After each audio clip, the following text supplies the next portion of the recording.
नमस्कार विद्यार्थी मित्रांनो, लोकसेवा अकॅडमीमध्ये सर्व विद्यार्थ्यांचं स्वागत आहे. मी अप्पा हातनुरे. आज आपण कंबाईनसाठी नेमकं काय केलं पाहिजे, 9 नोव्हेंबरची परीक्षा असेल किंवा 30 नोव्हेंबर 2025 रोजी होणारी गट ब गट क ची जे पूर्व परीक्षा आहे त्यासाठी नेमकं काय केलं पाहिजे. म्हणजे बघा, आता इतकं दिवस याच्या अगोदर तुम्हाला सांगितलं होतं काय करायला पाहिजे, मराठी आणि इंग्रजी करा सांगितलं, पण आता काय फक्त पूर्ववर फोकस केलं पाहिजे.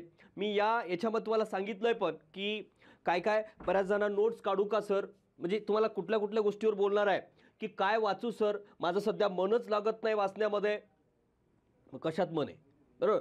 मग त्याच्यानंतर अशी बरेच प्रश्न की तो 1 तास जमत नाही सर, इलिमिनेशन मेथड कशी वापरू सर, लॉजिक कसं डेव्हलप करू सर, स्टेट बोर्ड वाचले पाहिजे का सर, अशा असंख्य प्रश्न तुमच्या मनामध्ये खेळत असतील. आणि या सगळ्या प्रश्नांची उत्तरं द्यावं. त्यात सगळ्यात महत्त्वाची गोष्ट काय, कोणत्या विषयाला कोणते घटक वाचली पाहिजे आणि त्या घटकामध्ये काय वाचलं पाहिजे, यावर तुम्हाला जवळजवळ मी 80 ते 90% वेळ देणार आहे. का ते महत्त्वाचं आहे लक्षात घ्या. आता ज्यांनी कधी वाचलं नाही त्यांच्यासाठी स्टेट बोर्ड पण सांगणार आहे कोणती स्टेट बोर्ड वाचली पाहिजे. ज्यांनी अगदी सुरुवात करतायत अशांनी स्टेट बोर्ड वाचूनच पुढे गेलं पाहिजे. अशी ही आपली रणनीती या ठिकाणी बघतोय आपण या व्हिडिओच्या माध्यमातून. तर त्यासाठी बघा, पुस्तक सूची काय वापरली पाहिजे, नेमकी कोणती पुस्तकं वापरली पाहिजे म्हणजे येणाऱ्या परीक्षेमध्ये मला यश मिळेल. ओके, तर त्याही गोष्टी मी या ठिकाणी सांगतो. बघा, सुरुवातीला तुम्हाला पुस्तकांवरच बोलतो डायरेक्टली. बघा, सगळ्यात जास्त पहिलं स्टेट बोर्ड कोणती वाचावी, तुम्हाला डायरेक्टली स्टेट बोर्ड दाखवतो कोणती स्टेट बोर्ड वाचावी. कंबाईनसाठी किमान कंबाईनसाठी कोणते स्टेट बोर्ड वाचली पाहिजे, टेक्स्टबुक कोणती वाचली पाहिजे. नवीन विद्यार्थ्यांनी ज्यानं वाचलं नाही त्यांनी वाचा. बघा, भूगोलसाठी 7वी ते 10वी, पण 10वीचं ओल्ड वाचला तर बेस्ट राहील. त्यानंतर इतिहासासाठी 8वी 9वी 10वी नवीन पुस्तकं आणि 11वी महाराष्ट्राचा इतिहास ओल्ड वाचा. सामान्य विज्ञानसाठी 6वी ते 10वी संपूर्ण पुस्तक इयत्ता वाईज न वाचता घटक वाईज वाचावं, इथं दिले स्पष्ट उल्लेख. ओके, आणि जमलं तर 11वी आणि 12वी मधील काही स्पेसिफिक टॉपिक. कोणते स्पेसिफिक, मग animal classification, plant classification, disease, nutrition, light, electricity, म्हणजे महत्त्वाचे. फिजिक्स, केमिस्ट्री, बायोचे तिन्ही सायन्स सांगतोय. आवर्त सारणी असेल, कार्बन संयुग असेल, कार्बनचं जग असेल, ते काय आपण तुम्ही काही म्हणत आला. ओके, धातू अधातू असतील, हे माहिती पाहिजे टॉपिक. त्यानंतर अर्थशास्त्रामध्ये 11वी आणि 12वीची काही महत्त्वाची टॉपिक कंबाईंड रेटेड. आणि पर्यावरण जर जमत असेल तर पर्यावरण मेन्ससाठी वाचायचं असते, पण आता काही गरज नाही. ओके, 11वी 12वी. ओके, एवढी स्टेट बोर्ड कंबाईनसाठी वाचायची आहे, त्याच्या व्यतिरिक्त वाचण्याची गरज नाही. मग आता कोणती स्टेट करे, बाकी त्याला सोडून काय काय वाचलं पाहिजे पुस्तकं. स्टेट बोर्ड तर बेसिक आहे, स्टेट बोर्ड वाचून झाल्यानंतर येणाऱ्या कंबाईनसाठी म्हणजे माझं टार्गेट सर 9 नोव्हेंबर आहे आणि माझं 30 नोव्हेंबर टार्गेट आहे. काय या दोघांसाठी पण काय पुस्तकं वापरले पाहिजे पहिलं ते सांगतो. पहिलं ते माहिती पाहिजे. चालला एका दिशेनं काय काय कोणाला विचारत नाही, काही नाही, आपल्याच गुंगीमध्ये आहे आणि काही जे भेटलं ते वाचत राहतं आणि मार्केटमध्ये येऊ देत नाही. हे पुस्तक होते कोणाचं रे, आले का, चल जाऊ. इतकी घाई, आलेलं प्रत्येक पुस्तक वाचायला घेते, काय गरज आहे हा. आणि काय प्रत्येक फक्त पुस्तकात जमा करते. बरेच अशी कार्यकर्ते आहेत, आणायचं पुस्तक ठेवायचं, अर्धवट वाचायचं, लय वाचत नाही, काय वाचून मग बोर होतंय, पुन्हा दुसरं घेऊन येते. चंचल स्वभावाची कार्यकर्ते पण आहेत. असं करू नका, आपण आपल्याच काय पायावर दगड टाकतोय असं करून. ओके, बघा, आता कोणती वाचली पाहिजे, मी माझा आहे म्हणून सांगत नाही पोरो, जे चांगलं आहे तिथं तुम्हाला परफेक्ट सांगतोय, त्याच्या बाहेर काही करायची गरज नाही, हे निश्चित खरं आहे. बघा, तर कुठली पुस्तकं वापरली पाहिजे, स्टेट बोर्ड तर सांगितलेत. बघा, जुना असो नवा असो, बघा त्यांनी कंबाईन बुक जे आहे स्पष्टीकरणाचं पहिल्या हातात घ्या, जे आत्ता आलेलं आहे. हे हे हे हे हे बघा, हे प्रत्येकाने हातात घ्या. मी तुम्हाला स्पष्ट सांगतोय का, तर याच्या बाहेर काय रे जीएस नाही, स्पष्ट सांगतोय. मग हे समजत नसेल तर मग तुम्ही नोट्स काय असेल ते बाकी काही काही वाचत बसू शकता किंवा पुस्तक वापरू शकता. पण हे पुस्तक मात्र करावंच लागणार आहे, जे आत्ता आलेलं आहे 2025-26. Okay, combine book. त्यानंतर पहिलं तुमचं हे पुस्तक पाहिजे जीएस साठी. यालाच मॅक्सिमम रिव्हिजन करा, मॅक्सिमम लक्षात ठेवा. याचं एवढ्या रिव्हिजन केल्या पाहिजे तुम्ही, कमीत कमी. बघा, दररोज जर आपण 10 तास अभ्यास करत असाल तर दररोज किमान याला 4 ते 5 तास वेळ द्या दररोज.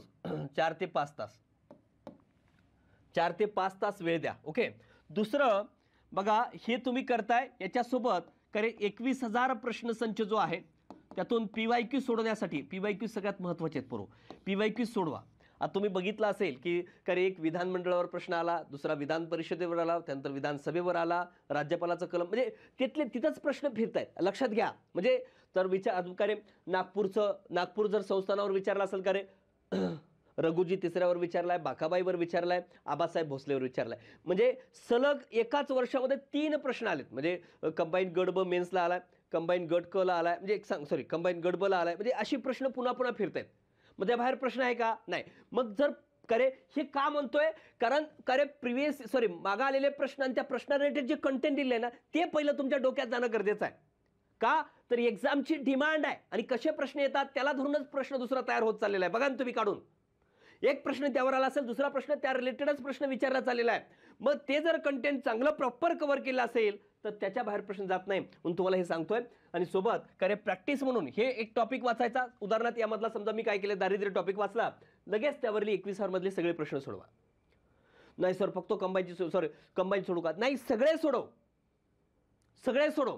आणि या कुठल्या 21 प्रश्नसंचामधून आता हे 21 करे हे पण 7वं एडिशन तुम्हाला उपलब्ध होतंय. ओके.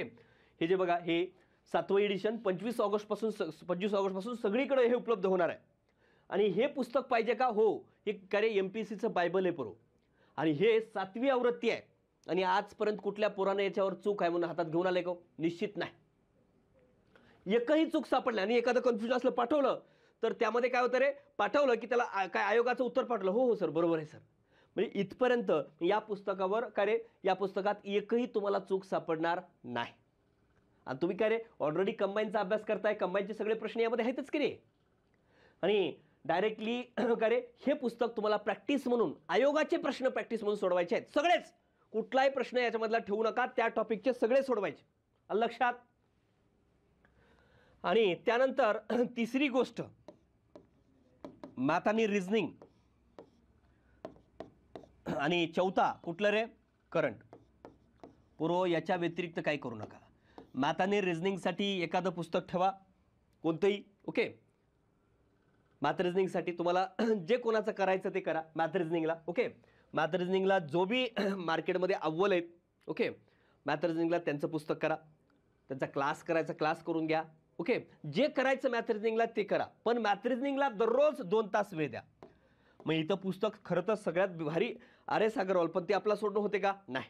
मग जे प्रश्न PYQच्या रिलेटेड ज्यांचं पुस्तक आहे, ओके, तर ते पुस्तक तुम्ही वाचू शकता. लक्षात. इथं म्हणजे करू शकता, वाचायचं नसतं ते सोडवायचं असते. मला वाटते सचिन ढवळे सरांचं आहे, बरोबर, आरगडे सरांचं पण आहे. दोन्ही कोणतंही एक पुस्तक घ्या जे की PYQचं पाहिजे आपल्याला. ओके. ओके. PYQचं क्वेश्चन सेट पाहिजे इथं, तो तुम्हाला करावं लागेल. ओके. मग तो व्यवस्थित करा. PYQचं ओरिएंटेड जे आहे ते करा. त्यानंतर करंट अफेअर्स जे आहे, तर करंट अफेअर्ससाठी मी तर म्हणेल तुम्हाला मंथली जनरली करा. परिक्रमा वगैरे वाचला तर बेस्ट राहील इथं. ओके. जर मंथली वाचता येत नसेल, इथं काय करायचं तुम्हाला बघा, करंटला मागच्या कमीत कमी मागचं तुम्हाला मे 2024 पासूनचं, ओके, ते जुलैपर्यंतच म्हणा किंवा ऑगस्टपर्यंत करा, काही प्रॉब्लेम नाही. ऑगस्ट 2025 पर्यंत करंट करायचं आहे. किमान इथं जूनपासून तरी बघा ऑगस्ट 2025 पर्यंत करंट तुम्हाला करायचं या ठिकाणी. बघ एवढं ठेवा टार्गेट. मग ते इयरबुक वाचू का काय वाचू का हे तू ठरव. पण हे करताना करंट प्रिव्हियस इयरची क्वेश्चन सगळे घे. म्हणजे किमान काय रे, करंटला तुम्हाला कळायसाठी काय रे, 2025 मध्ये झालेले पेपर, 2024 मध्ये झालेले पेपर आणि 2023 मध्ये झालेले पेपर. पण जास्त या दोघांवरून ठरवा की कसे प्रश्न येऊ शकतात. म्हणजे दोन कार्य कोणाचेही असो, राज्यसभा असो, कंबाईन मुख्य असो, कोणाचेही प्रश्न असो, ते करंटचे बघून घ्यायचे कसे प्रश्न येत आहेत. ओके. त्यानुसार मग आपली स्ट्रॅटेजी ठरवा. ओके. तर एवढंच वापरायचं आहे. म्हणजे बघा history, geography, polity, economics, science या सगळ्यासाठी एवढंच आहे पुस्तक एकच. याला मॅक्झिमम रिव्हिजन करा. दररोज 2 तास मॅथ रिझनिंगला द्यायचं आहे. 2 तास मॅथ रिझनिंगला दिलात, आता हे तर याच्यासोबत इन्क्लूड आहे रे. ओके. 5 तास आणि मॅथ रिझनिंगला 2 तास किती झाले रे, याला जर 5 दिला तर 7 झाले. आणि याला 1 तास द्या दररोज, 8 झाले. किती उरले हो सर? 2 तास.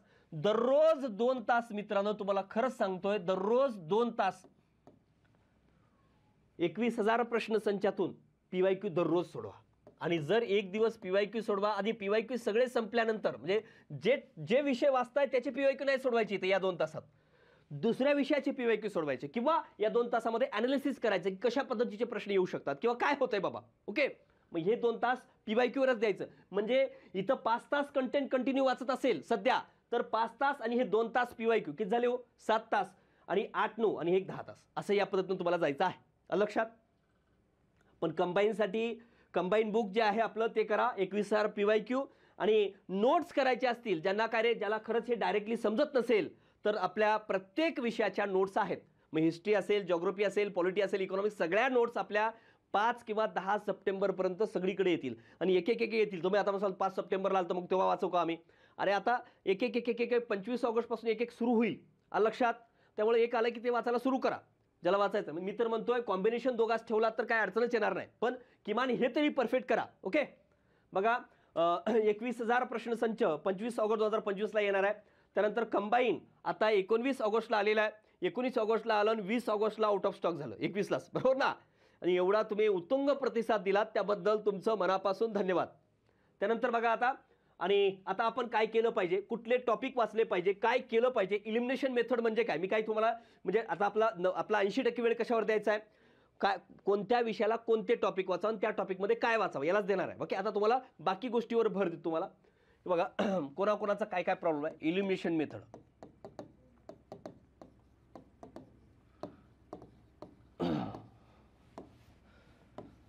लॉजिक असेल. त्यानंतर काय अजून प्रश्न आहे पोरांचं की सर मला अभ्यास करू वाटत नाही किंवा अभ्यासात मन लागत नाही किंवा अभ्यासच होत नाही.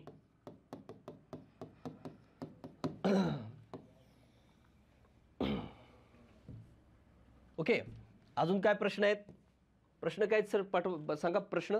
ओके, मग अजून काय प्रश्न आहेत की बघा एक्झाम मधला जो काय तो 1 तास मला जमत नाही सर, नोट्स काढू का सर, नोट्स काढावे का स्वतःचे. ओके, एक्झामचा 1 तास असेल, नोट्स काढावं का.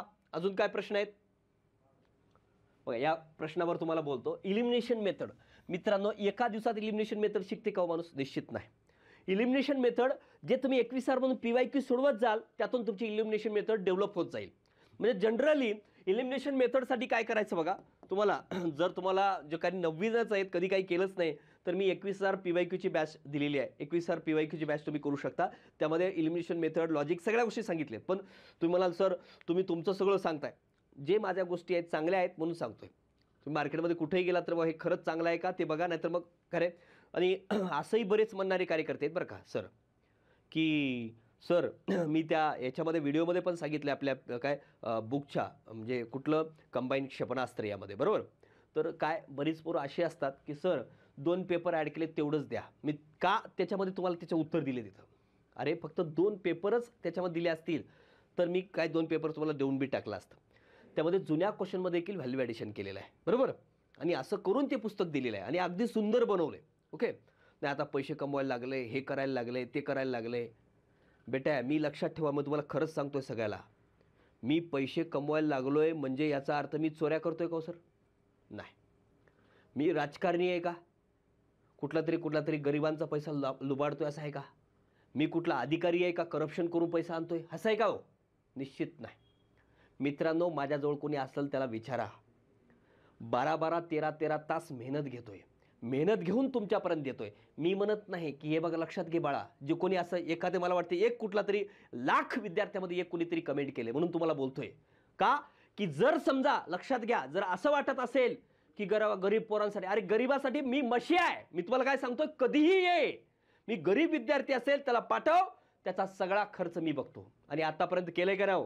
असा कोण विद्यार्थी आहे की जो माझ्यापर्यंत पोहोचलाय, अरे एक रेकॉर्डिंग पाठव की आप्पा हातनुरे स्वतः बोललाय आणि काय मी ऍडमिशन देत नाही म्हणला पैशामुळं.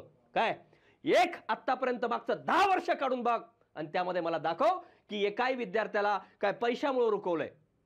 मला ह्या पैशातून त्या विद्यार्थ्यांना फायदा नको का करून द्यायला? खरंय का? लाखो विद्यार्थ्यांचा जर फायदा करायचा असेल तर अरे जो देऊ शकतो, जे देण्याची ऐपत आहे त्याच्याकडून पैसे घ्यायला नको, गरीबापर्यंत पैसे द्यायला नको काय तुम्ही. मी एका चांगल्या पद्धतीनं चांगल्या विद्यार्थ्यापर्यंत असे कितीतरी विद्यार्थी आहेत, माझ्याकडे फॉर्म आहेत, हजारो लाखो विद्यार्थी आहेत ज्यांच्यापर्यंत मी मोफत मत दिलेलं आहे. पण मला सांगून गावभर करण्याची इच्छा नाही. का सांगायची इच्छा राहील, पण एकानं कमेंट केलं म्हणून बोलतोय. का रे असं करताय तुम्ही, का करताय. मी या अशा विद्यार्थ्यांना सडेतोड उत्तर देऊ इच्छितोय. ये माझ्या समोर, तुला दाखवतो काय ते, म्हणजे खरंच केलंय का, मी काय केलं दाखवतोय. का म्हणतोय हे, की कारण मित्रांनो, एक जरी लाखामधला एक बोलला तरी वाईट वाटायला लागते. का वाईट वाटतंय, साहजिक आहे ना रे. जे करतोय तर तुम्ही असं बोलताय, ती बोलायला नाही पाहिजे. ओके, लक्षात घ्या. कारण आपण ज्या व्यक्तीला बोलतोय तो व्यक्ती तसा आहे का हे बघितलं पाहिजे. मी म्हणतोय ना, गरीब आहे, खरंच सांगा, स्पष्ट, कोणी असो गरीब, आणि त्याला जर नाही मदत केली तर मला बोला. आणि गरीब असणारा पोरगा कमेंट करत नाही सर असा, जो करे खरंच काय कोणातरी व्यक्तीचं ऐकून काहीतरी खरंच याला काहीतरी टॉर्चर करण्यासाठी प्रयत्न करत असाल तर अशा व्यक्तींना जुमानणार नाही. आप्पा सगळ्यांना पुरून उरलेला आहे, भविष्यातही पुरून उरेल याची शाश्वत देतो. अजून काय पाहिजे. बघा, इलिमिनेशन मेथड म्हणजे काय, जर एखाद्या वेळेस काय प्रश्न बरोबर विचारला असेल आणि अ ब क ड पर्याय असतील आणि त्यामध्ये जर चुकीचा पर्याय सापडला असेल, लगेच पर्याय इलिमिनेट करायला यायचं. उदाहरणार्थ समजा तुम्हाला सांगतो काय रे, अ ब क आणि ड आहे. आता लॉजिक तुम्ही डेव्हलप करा. आता याच्यामध्ये काय विचारलं रे, बरोबर कोणता असं विचारलं असेल आणि त्यामध्ये अ चुकीचं सापडलं असेल तर लगेच पर्याय खाली यायचं. का रे, अ ब क बरोबर, ब क ड बरोबर, अ क ड बरोबर, नंतर काय असते रे, अ ब आणि ड बरोबर असं असते पर्याय, बरोबर ना. मग अ असल्यामुळे हे येणार नाही, अ असल्यामुळे हे येणार नाही, अ असल्यामुळे हे येणार नाही. तुमचं उत्तर हे आलं. म्हणजे काय, मला काय सांगायचं आहे, ज्यावेळेस बरोबर विचारते त्यावेळेस चुकीचा पर्याय एखादा भेटला की पर्याय इलिमिनेट करायला यायचं. म्हणजे याच्या हे वाचण्यासाठी वेळ घालवण्याची गरज नाही, डायरेक्ट उत्तर निघतंय. असे अनेक प्रश्न आहेत. आणि पर्याय ॲज द पेअर सोडवताना एखाद्या प्रश्नावरून जर तुम्हाला एकाच जोडीवरून कन्फर्म उत्तर येत असेल तर सगळ्या कशाला बघत बसताय. नाही, आपण जोड्या जुळू, लग्न लावायचं का तुला सगळ्यांचं. बरोबर ना, काय गरज आहे. एक जोडी जुळत असेल विषय क्लोज झाला ना रे, बाकी बघत बसायची गरज नाही. कळतंय का मी काय बोलतोय ते. त्यानंतर लॉजिक, आता हेच आहे लॉजिक आणि हे काही वेगळं नाही. पण लॉजिक आता बरेच जण भनाट लॉजिक देतो तुला, ये बॅचला ट्रिक देतो आमको, ये तुला बॅचला, असं होते का हो सर. विदाऊट अभ्यास लॉजिक होत आहे. अरे लॉजिक लावण्यासाठी डोकं लागतं रे, किमान ते माहिती पाहिजे. म्हणजे बघा, जोपर्यंत तुम्ही अभ्यास करणार नाही तोपर्यंत तुमचं लॉजिक डेव्हलप होणार नाही. इथं तुम्ही जर म्हणला सर मला नुसतं लॉजिकच सांगा, माझ्याकडे येऊ नको बाबा, जो लॉजिक देतो त्याच्याकडे जाय. नुसत्या लॉजिकच्या जीवावर पास होत नाही. आणि लॉजिक कधी डेव्हलप होते, स्वतःचं डेव्हलप झालेलं लॉजिक कुठेही जात नाही. नुसत्या काय हे बघ, मोठा आन्सर आला त्याला गोल करायचं, उत्तर द्यायचं, हे आहे का, याचं काय अभ्यास आहे ते लॉजिक नाही पोरो, लक्षात ठेवा.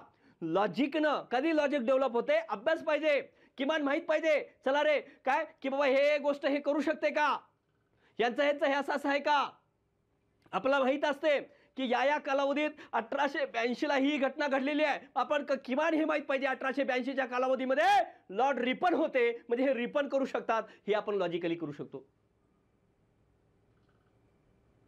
फेमिनाईन कमिशन 1883ला, मग 1883ला कोण होतं बाबा गव्हर्नर असं विचारलं काय सांगाल.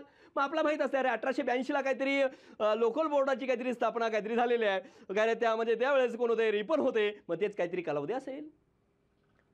1878ला हे अशी घटना घडली, 1878ला गव्हर्नर कोण होते, किंवा 1878ला यांनी असं काँग्रेसला मिळालं. काँग्रेस आहे का मग 1878ला, हो सर स्थापन झाली होती का, नाही. मग हे किमान माहित पाहिजे तर मग लॉजिक. मग लॉजिकच्या नादी लागू नका. ज्यावेळेस तुमचं इन्फॉर्मेशन वाढेल, तुमचं काय नॉलेज वाढेल, आपोआप लॉजिक डेव्हलप होत जाईल. ओके. आणि अभ्यास मन लागत नाही. कशात लागते मन तुझं, अभ्यास बरेच असे कार्यकर्ते यांचा अभ्यासात मन लागत नाही. पोरीला बघून अभ्यासिकेत बसतात. मी सगळ्यांना म्हणत नाही, हे 1-2% पोरांना बोलतोय. हे 1-2% पोरं जे आहेत काय करतात, खरंच सांगतोय, इतकी नमुने पोरं आहेत ना, काय करते माहिती का, फक्त जिथं चांगली पोरगी अभ्यासिकेत बसते तिथं जाऊन बसते, तिचं काय धरते, मला वाटते त्याचं हे पण धरून ठेवते, बेंच खुर्ची जागा.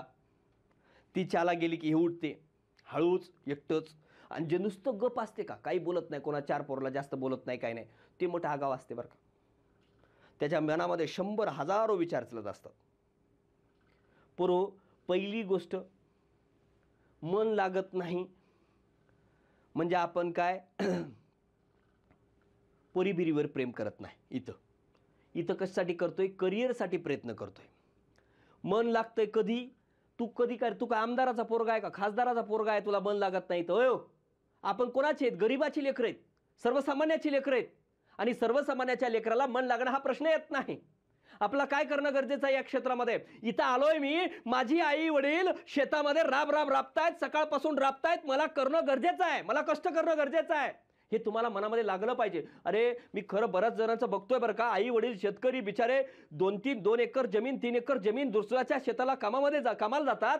अशाची पोरं इथं येऊन, काही पोरं मित्रांनो खरंच सांगतोय सगळ्याबद्दल म्हणत नाही, इतकी मौजमजा करतात, विषय क्लोज आहे. अभ्यासाचं नाव नाही. सकाळी उठते कितीला, 9ला.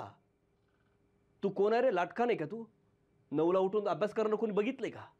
9ला उठते, 10ला अभ्यासिकेत जाते, 11-12ला तर पुन्हा जेवायला जाते, जेवण केला, पेपर वाचण्यामध्ये अर्धा तास 2 तास घालवते, दुपारी झोपी जाते, 5 वाजेपर्यंत 6 वाजेपर्यंत उठत नाही. यालाच कोणतरी हलवावं लागते उठून, ए बाबा लय घोरतोयस तू, उठ बाहेर जा पहिलं, हे सांगावं लागतंय. खरं आहे. मग या मन न लागणाऱ्या पोरांना ना माझ्याकडे या, तुमचं मन चांगलं लावतो. लक्षात. हा ठीक आहे की सर मला खूप दिवस झाले अभ्यास करून, आता मला अभ्यास करू वाटत नाही, ती वेगळी गोष्ट आहे. आणि जर समजा असं कोणाला होत असेल की मी खूप वर्षापासून अभ्यास करतोय आणि मला म्हणून त्यामध्ये आता अभ्यासामध्ये जनरली मन लागत नाही, तेच ते वाचल्यासारखं वाटतंय, मला काहीतरी बदल हवं, बदल नको बाबा. काय कर, PYQचं ॲनालिसिस प्रॉपरली कर. आणि जर समजा एखाद्याचं असं होत असेल की तेच ते वाचून पुन्हा काय म्हणजे मन न लागणं या शब्दापेक्षा दुसरा शब्द वापरतो मी, काय की बाबा मला सर माझ्या मनाची पठारावस्था निर्माण झालेली आहे. मग अशा कंडिशनमध्ये काय कर की दररोज आपला एखादा जो काय जस्ट आहे की जे काय आपला सिनियर आहे त्याला सांग की सर मी दररोजचा अभ्यास केला तुम्हाला पाठवत जातो, माझं फॉलोअप घेत जा प्लीज. मग काय होईल, मी काय करतो अभ्यास, मी काय करत चाललेलो आहे दररोज, मी त्यांना पाठवत जाईल. एका दिवशी काहीच केलं नाही, तो त्याने विचारला पाहिजे आपला काय आजार आहे, अरे गणेश आज काही केला नाहीस, त्यांनी म्हणायला पाहिजे. म्हणजे आपण कोणाला तर रिस्पॉन्सिबल आहोत हे तुम्हाला कळलं पाहिजे. आणि दररोजचं टाइम टेबल स्वतःचं ठरवा, दररोज लिहित जा की मी हे केलेलं आहे. मग कसं मन लागत नाही बघू आपण. नाही माझा बराच अभ्यास झालाय बरं का, आता तेच करू वाटत नाही. मग कसं काय फेल होतो तू, बरंच अभ्यास झाला तर. म्हणून मन लागणं हा प्रश्न नाही पोरो, अभ्यास करत जा. आई वडिलाला आठवलात तर तुम्हाला मन लागण्याचा प्रश्न येत नाही. त्या माय माऊलीला आठवा, ज्या माय माऊलीनं तुम्हाला काय करे या दुनियेमध्ये आणलेलं आहे आई वडिलांनी. त्यांना आठवा ते काय कष्ट घेत आहेत. मी म्हणतोय MPSC मध्ये कुणीही आमदार खासदार श्रीमंताचा पोरगा नाही, हाय का हो, कोणी भेटला का तुम्हाला, दिसत नाही. UPSCला सापडतील पण MPSCला तर सापडणार नाहीत.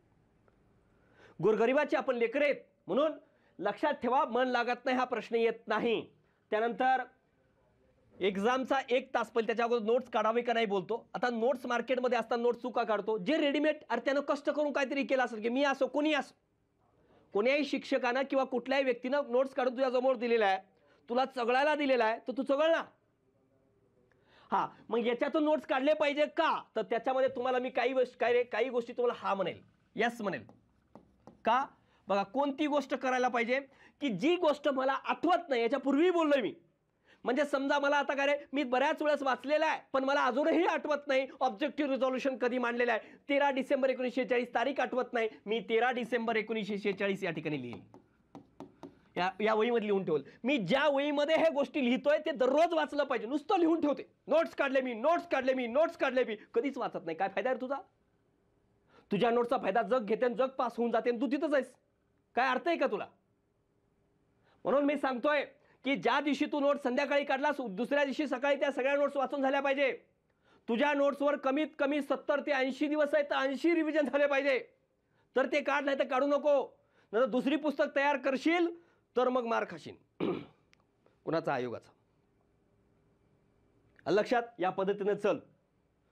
तर नोट्स काढले पाहिजे का, तर नोट्स स्वतःच्या पद्धतीने काढले पाहिजे. त्यामधलं जे काही लक्षात राहत नाही ते काढ, नाही तर सगळं काढत बसशील, जग काढला असं तुला काय अर्थ राहणार नाही.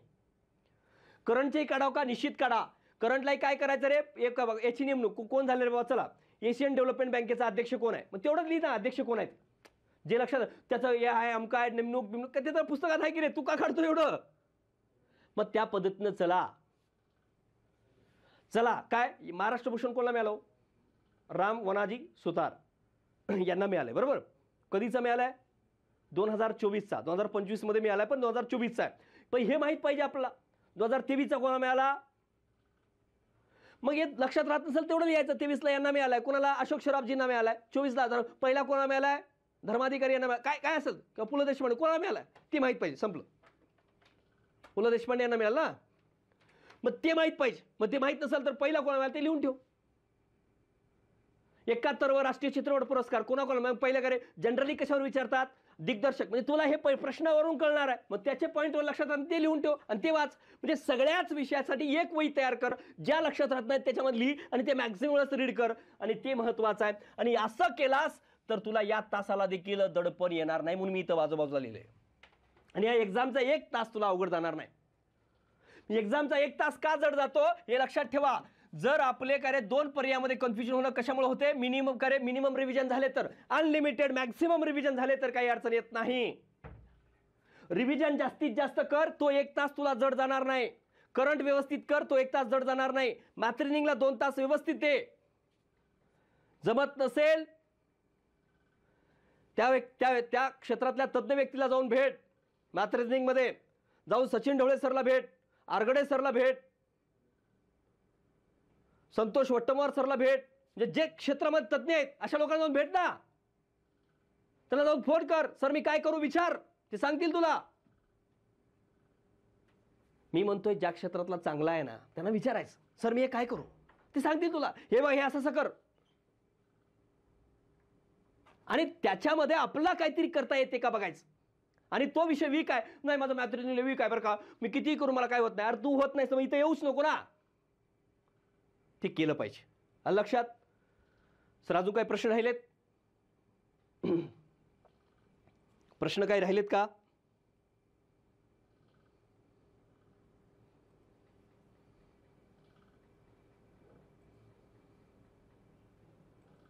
इलिमिनेशन मेथड घेतली, लॉजिक घेतलं, वाचताना कोणत्या गोष्टीकडे जास्तीत लक्ष द्यावं ते आता इथं घेणार आहे.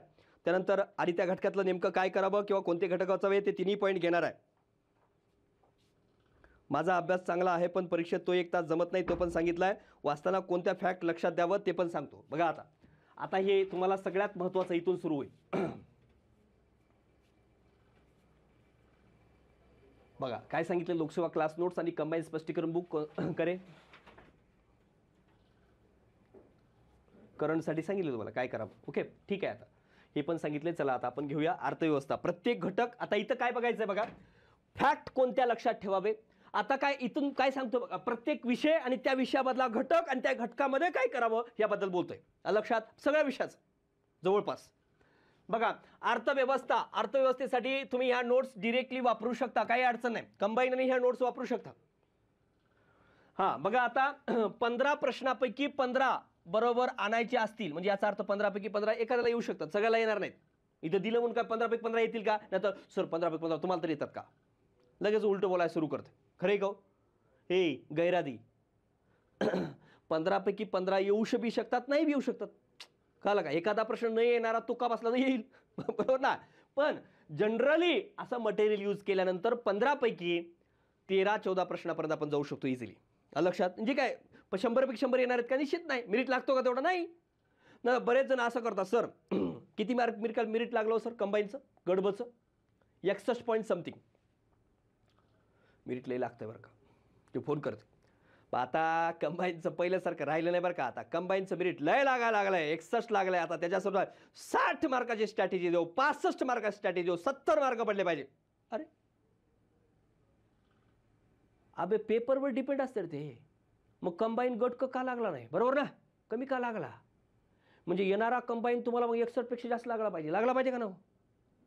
त्याच्यावर काही डिपेंड नसते पोरो. मग तुम्हाला पुन्हा एकदा सांगतो, मी म्हणतो जागेवर बी नसते, जागेवर थोडाफार फरक पडेल, लई नाही. कशावर ठरते, पेपरवर. पेपर कसा आहे त्याच्यावर डिपेंड असते. नाही नाही सर काय आता इथून 61. अरे बाबा ये गैराजी, तू मार्कावर ठरू नको, तुझं पहिलं सिलेबस सगळं व्यवस्थित कव्हर कर, सगळ्या अव्वल मार्क घेण्याचा प्रयत्न कर, संपलं.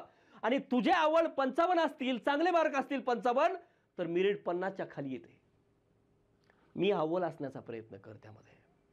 एक मुलगा होता, तुम्हाला खरंच सांगतोय सर, ग्रुप बीला त्याला मार्क आले 58 आणि मला म्हणला सर आता मी त्याचा खरंच चांगला अभ्यास होता, म्हणजे 58 पर्यंत गेला म्हणजे चांगला अभ्यास होता. मी मागच्या अनेक वर्षापासून अभ्यास करतोय सर, मला मार्कच येत नाहीत. म्हणलं काय काय वाचले? हे वाचले. एक सांगू का बाळा म्हणलं, माझं ऐकत असशील तर सांगतो. म्हणलं हो सांगा सर. मला एक काम कर, कंबाईन स्पष्टीकरणाचं पुस्तक घे, 21 घे, एवढंच कर म्हणलं. तू खूप वाचलायस मला माहिती आहे, आता कंबाईनचंच नुसतं तेवढंच रिव्हिजन करत बस म्हणलं. कधी झाली हो? 2 फेब्रुवारीला झाली आणि फेब्रुवारीपासून 1 जूनपर्यंत टाईम मिळाला, बरोबर ना? 2 फेब्रुवारीपासून 1 जूनपर्यंत बराच टाईम मिळाला. म्हणजे मार्च, एप्रिल, मे, म्हणजे 3 महिने जवळपास मिळाले आणि फेब्रुवारीचा पण ओके 3-4 महिने त्याला वेळ मिळाला. आणि त्या वेळेमध्ये त्यांनी एवढे रिव्हिजन केले, 7 का 8 रिव्हिजन टाकले त्यांनी कंबाईनवर.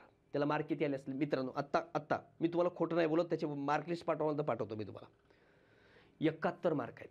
किती? 71 क्वेश्चन बरोबर आहेत. अजून काय पाहिजे? म्हणून मित्रांनो, जे सांगतोय ते करा. तुम्ही असे हजारो विद्यार्थी येतील माझ्याकडं, तुम्हाला खरंच सांगतो.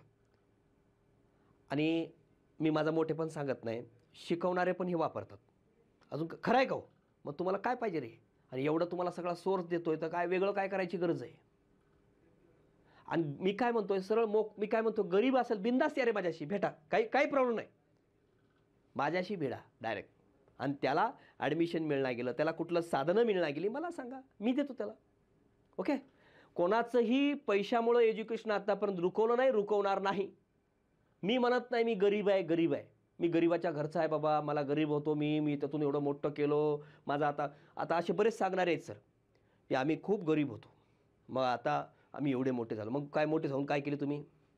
खरं आहे का हो? तुम्हीच श्रीमंत झाले, दुसरं काय केलं तुम्ही? गरीबाचा सांगत बसायचं नाही. आता एक मला वाटतं कुठल्या तरी खासदारानं चांगलं उदाहरण दिले, महात्मा गांधी यांचं, बरोबर ना? महात्मा गांधी कोण होते? किती मोठ्या घरचे होते, बरोबर? वाटलंच तर त्यांनी त्या ते उदाहरण दिले, काय सूटबुटात त्यांनी राहिले असते, त्यांनी आयलेशान जीवन जगले असते, पण महात्मा गांधीनं काय केलं? फक्त काय धोती आणि मग त्यांनी काय रे त्यांना मला वाटते एक इंग्रजांनी काहीतरी हे पण बोलले, अर्धनग्न असं काहीतरी म्हणलेलं आहे, बरोबर? त्यांनी देशासाठी, देशाला जोपर्यंत हे मिळणार नाही तोपर्यंत त्यांनी काय वस्त्र देखील त्याग केले होते. फक्त जेवढे अंग झाकणे एवढेच त्यांनी वापरले, बरोबर का हो सर? म्हणजे एवढं त्यांनी, म्हणजे बघा, मग ते खरी त्यांनी सांगितले का माझ्या घरचं मी लय गरीब होतो, मी असा होतो, श्रीमंत होतो, सांगितले का? नाही ना.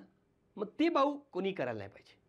म्हणजे जे मोठे, म्हणजे कोणत्याही क्लासिक क्षेत्र असो, व्यवसाय क्षेत्र असो, त्यांच्याबद्दल बोलतो, विद्यार्थ्याबद्दल बोलत नाही ती गोष्ट. ओके.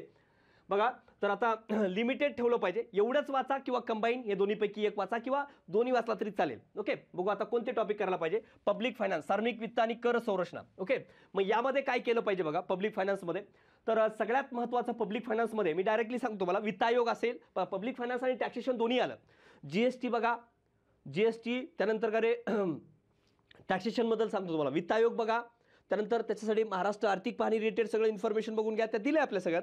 त्यानंतर काय रे वित्त आयोग, त्यानंतर जीएसटी. आता कर सगळ्या अप्रत्यक्ष कराचा एक जीएसटी आलाय, मग त्याच्या अगोदरचे जे काय कर होते त्यावर आला तरी एखादा येऊ शकतो, जास्त कायच नाही. प्रत्यक्ष अप्रत्यक्ष कर म्हणजे काय, त्यानंतर आत्ताचे जे काय डायरेक्ट टॅक्सेस आहेत ते त्याच्यावर विचारू शकतात. ओके. राज्याचा व्यवसाय कर आहे, कोणते डायरेक्ट टॅक्स आहेत, कोणते इनडायरेक्ट टॅक्स आहेत, कोणते केंद्राचे आहेत, कोणते राज्याचे, ते माहीत पाहिजे. मग कोणत्या जास्त केंद्राला महसूल कोणत्या करात मिळते तेही माहीत पाहिजे. मग आता डायरेक्ट टॅक्स कोणता आहे, इन्कम टॅक्स असेल किंवा मग काय आयकर असेल, याच्याबद्दल विचारू शकतात. मग एवढं सगळं व्यवस्थित केलात, कर समित्या, संपलं. याच्या बाहेर काय प्रश्न येणार आहे त्याचा? काही नाही. आणि मग सार्वजनिक वित्तामध्ये काय विचारतात? सार्वजनिक वित्तामध्ये जनरली आता 17-18 मध्ये झालेले बदल असतील, त्यानंतर काय या टॉपिकच्या रिलेटेड सांगतो. FRBM ऍक्ट असेल, जनरल बजेट असेल, मग सांगतोय, म्हणजे ही तुम्हाला तर दिलेलंच आहे, इथं तुम्ही बघून घ्या, वाचून घ्या वाटलं. शून्याधारित अर्थसंकल्प असेल, तुटीचा अर्थ भरणा असेल, जनरल बजेट असेल. ओके. मग जनरल बजेटमध्ये आता हे बघायचं म्हणजे काय लय वाचत बसायचं नाही. जनरल बजेट पहिल्यांदा कोणी मांडले जगात? भारतात कोणी मांडले? महाराष्ट्रात पहिल्यांदा कोणी मांडले? जनरल बजेट म्हणजे काय? जनरल बजेटसाठी सध्याच्या अर्थसंकल्पात काय तरतूद केली आहे, किती पर्सेंट वगैरे काय, थोडंफार नॉर्मल. आता विचारला म्हणून पर्सेंटेज बघत बसायचं नाही, त्याच्यामध्ये किती लाख रुपये वगैरे तरतूद केली, दॅट्स इट. ओके. तसं तुटीचा अर्थ भरणा म्हणजे काय, तुटीच्या अर्थ भरण्याचे दुष्परिणाम काय, इथं बघू शकता तुम्ही. लेखा परीक्षेमध्ये कॅगमध्ये काय, संसदीय समित्या काय, ओके, हे बघू शकता तुम्ही. ओके, म्हणजे ह्या गोष्टी म्हणजे अर्थसंकल्पाचे प्रकार, म्हणजे सरकारी अर्थसंकल्पाचे प्रकार कोणते आहेत, बॅलन्स बजेट, डेफिसिट बजेट, जे काय ते त्याच्याबद्दल माहिती पाहिजे. आणि महसुली जमेत काय ते, महसुली खर्चात काय ते, भांडवली जमेत काय ते, भांडवली खर्चात काय ते माहीत पाहिजे. तुटीच्या कन्सेप्ट माहीत पाहिजे, जे काय जनरली राजकोषी तूट आणि महसुली तुटीवर जास्त प्रश्न विचारतात, किंवा सॉरी प्राथमिक तूट आणि राजकोषी तुटीवर प्रश्न विचारतात. आलं लक्षात, हे माहीत पाहिजे. आणि FRB मॅक्ट चांगला माहीत पाहिजे, ती हिरो आहे म्हणजे प्रश्न विचारण्याचा, बरोबर. आणि अर्थसंकल्पाची जनरली प्रोसेसवर प्रश्न आला नाही, पण एखाद्या वेळेस आला तर येऊ शकतो की अर्थसंकल्प मांडणं असेल, त्याची मंजुरी असेल, यावर विचारला तर एखाद्या वेळेस विचारू शकतात. मला वाटते त्या संचित निधी खरे आपले लोक काय कुठला आपला आकस्मिक निधी याच्यावर कधीही प्रश्न आला नाही, एखादा आला तर येऊ शकतो, ते नॉर्मल बघून घ्या, त्याचं काय असं जास्त डीप बघत बसायची गरज नाही. या पद्धतीने ह्या बघायचं. ओके, त्यानंतर बघा शासकीय योजना. आता जनरली ह्या योजना बघताना काय बघितलं पाहिजे रे, हे महत्त्वाचं आहे. कोणतीही योजना बघताना ती योजना कधी सुरू झाली, म्हणजे एवढ्याच योजना बघावं असं नाही. कृषी विकासाची योजना, ग्रामीण विकासाची योजना, ओके, ग्रामीण आणि शहरी ग्रामीण आणि कृषी विकासाची योजना खूप महत्त्वाच्या आहेत. हे जास्त आपल्याला फोकस करतात. जनरली कृषी विकासाची योजना बघताना ते आर्थिक पाहणीमधल्या बघितल्या पाहिजे, त्यावर प्रश्न येतो. ओके, मग कुठलीही स्कीम बघताना त्या योजनेचा उद्देश काय आहे, ती योजना कधी सुरू झाली आहे याच्यावर जास्त प्रश्न असतात. आणि कोणकोणत्या योजनेपासून ती एकत्रीकरण झालेली आहे, कोणत्या मंत्रालयाअंतर्गत येते ती, आणि केंद्राची किंवा राज्याची आहे, कोणाची आहे. जनरल साधा प्रश्न विचारला, काही कोणती योजना. आता प्रधानमंत्री आमकी योजना असं विचारलं होतं, बरोबर का सर पहिला. आता मला वाटते प्रधानमंत्री कुठली तरी विचारली, कौशल्य योजना काहीतरी विचारली. ओके, मग त्यामध्ये दिले प्रधानमंत्री दिले, तर सर राज्याची असेल का स्कीम, खरं सांगा. 90% चान्सेस काय रे, 99% काय रे केंद्राची असणार, बरोबर ना. मुख्यमंत्री नाव दिलं तर मग राज्याकडे यायचं. हे एवढं तरी लॉजिक यायला पाहिजे ना रे आपला या क्षेत्रात आल्यानंतर, बरोबर ना. किमान त्या गोष्टी सुटल्या पाहिजे. आता केंद्राची की राज्याची योजना, वित्तपुरवठा आणि सद्यस्थिती काय आहे त्या योजनेची, बस. म्हणजे ह्या टाईपने योजना बघायच्या. मग कोणकोणत्या योजना बघायच्या, मग सगळ्या योजनेची लिस्ट सांगत बसू का, नाही. वित्तीय समावेशनाची कोणती आहे, जनधन योजना असेल, किंवा कृषी विकासाच्या महत्त्वाची फसल बीमा योजना असेल, म्हणजे महत्त्वाच्या ज्या स्कीम आहेत कृषीच्या, राष्ट्रीय कृषी विकास योजना असेल, रफ्तार, ओके, ती काय असतील त्या माहिती पाहिजे. महिला बाल विकासाचे रिलेटेड बेटी बचाव बेटी पढाव असेल, म्हणजे महत्त्वाच्या ज्या स्कीम आहेत, म्हणजे प्रत्येक क्षेत्रातली महत्त्वाची स्कीम, मदर स्कीम, ती बघली पाहिजे. रोजगाराची कोणती आहे, मनरेगा माहीतच पाहिजे, काही विचार तरी. महाराष्ट्राची रोजगार हमी योजना जी आहे, पहिले सुरुवात केली सगळ्यात 1772 मध्ये, ते माहीत पाहिजे.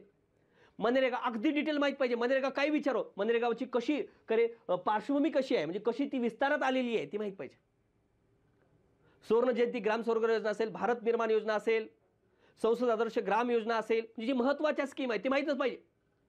झोपीत जर विचारलं, सांग बरं हे स्कीम कोणती आहे, सर हे आहे, माहीत पाहिजे.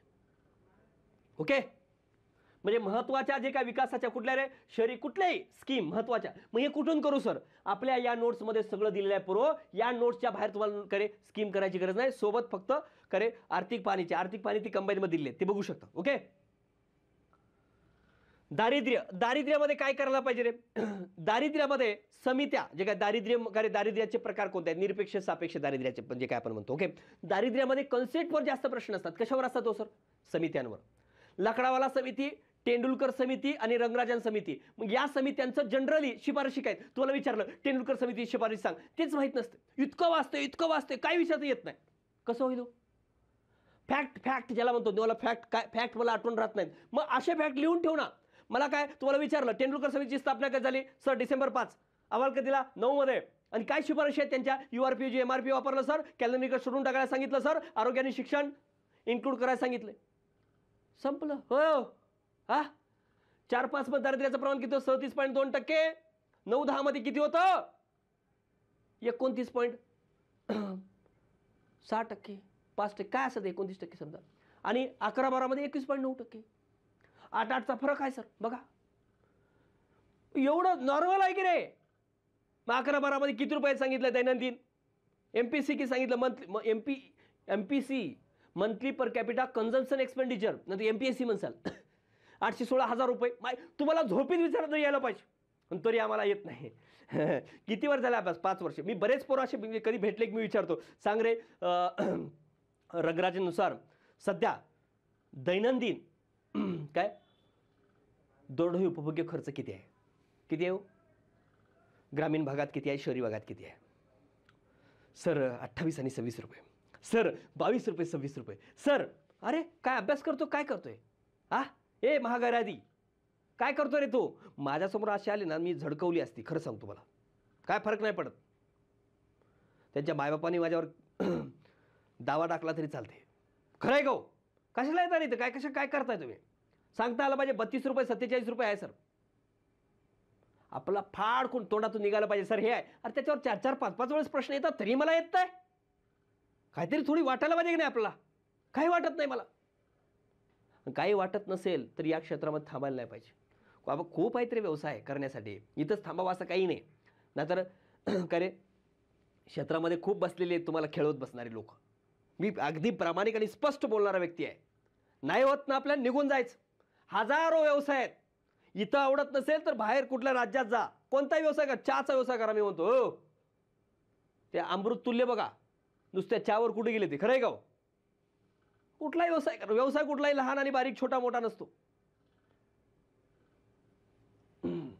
हा, मग याच्यामध्ये काय, या तिघांना भर द्या आणि तिघांची आकडेवारी आणि शिफारशी आणि कार्य. पहिली गोष्ट, स्थापना अहवाल आणि कधीपासून कधीपर्यंत लागू केला. रंगराजांच्या कार्य लागू करण्यात आलेले नाहीत. ओके, मग ते माहित पाहिजे. URP MRP MMRP म्हणजे काय, आणि MPI नॅशनल MPI आणि काय ग्लोबल हंगर इंडेक्स याबद्दल, दारिद्र्य निर्मूलनासाठी जे काही कार्यक्रम वगैरे आहेत, कोणते कार्यक्रम असं विचारू शकतात. आणि टोटल पॉवर्टी गॅप इंडेक्स याच्या रिलेटेड इथं विचारू शकतात दारिद्र्याला. ओके, जनरली या दोघांची आकडेवारी प्रॉपर करा, याच्यावर जास्तीत जास्त प्रश्न येतात. ओके, चला नेक्स्ट.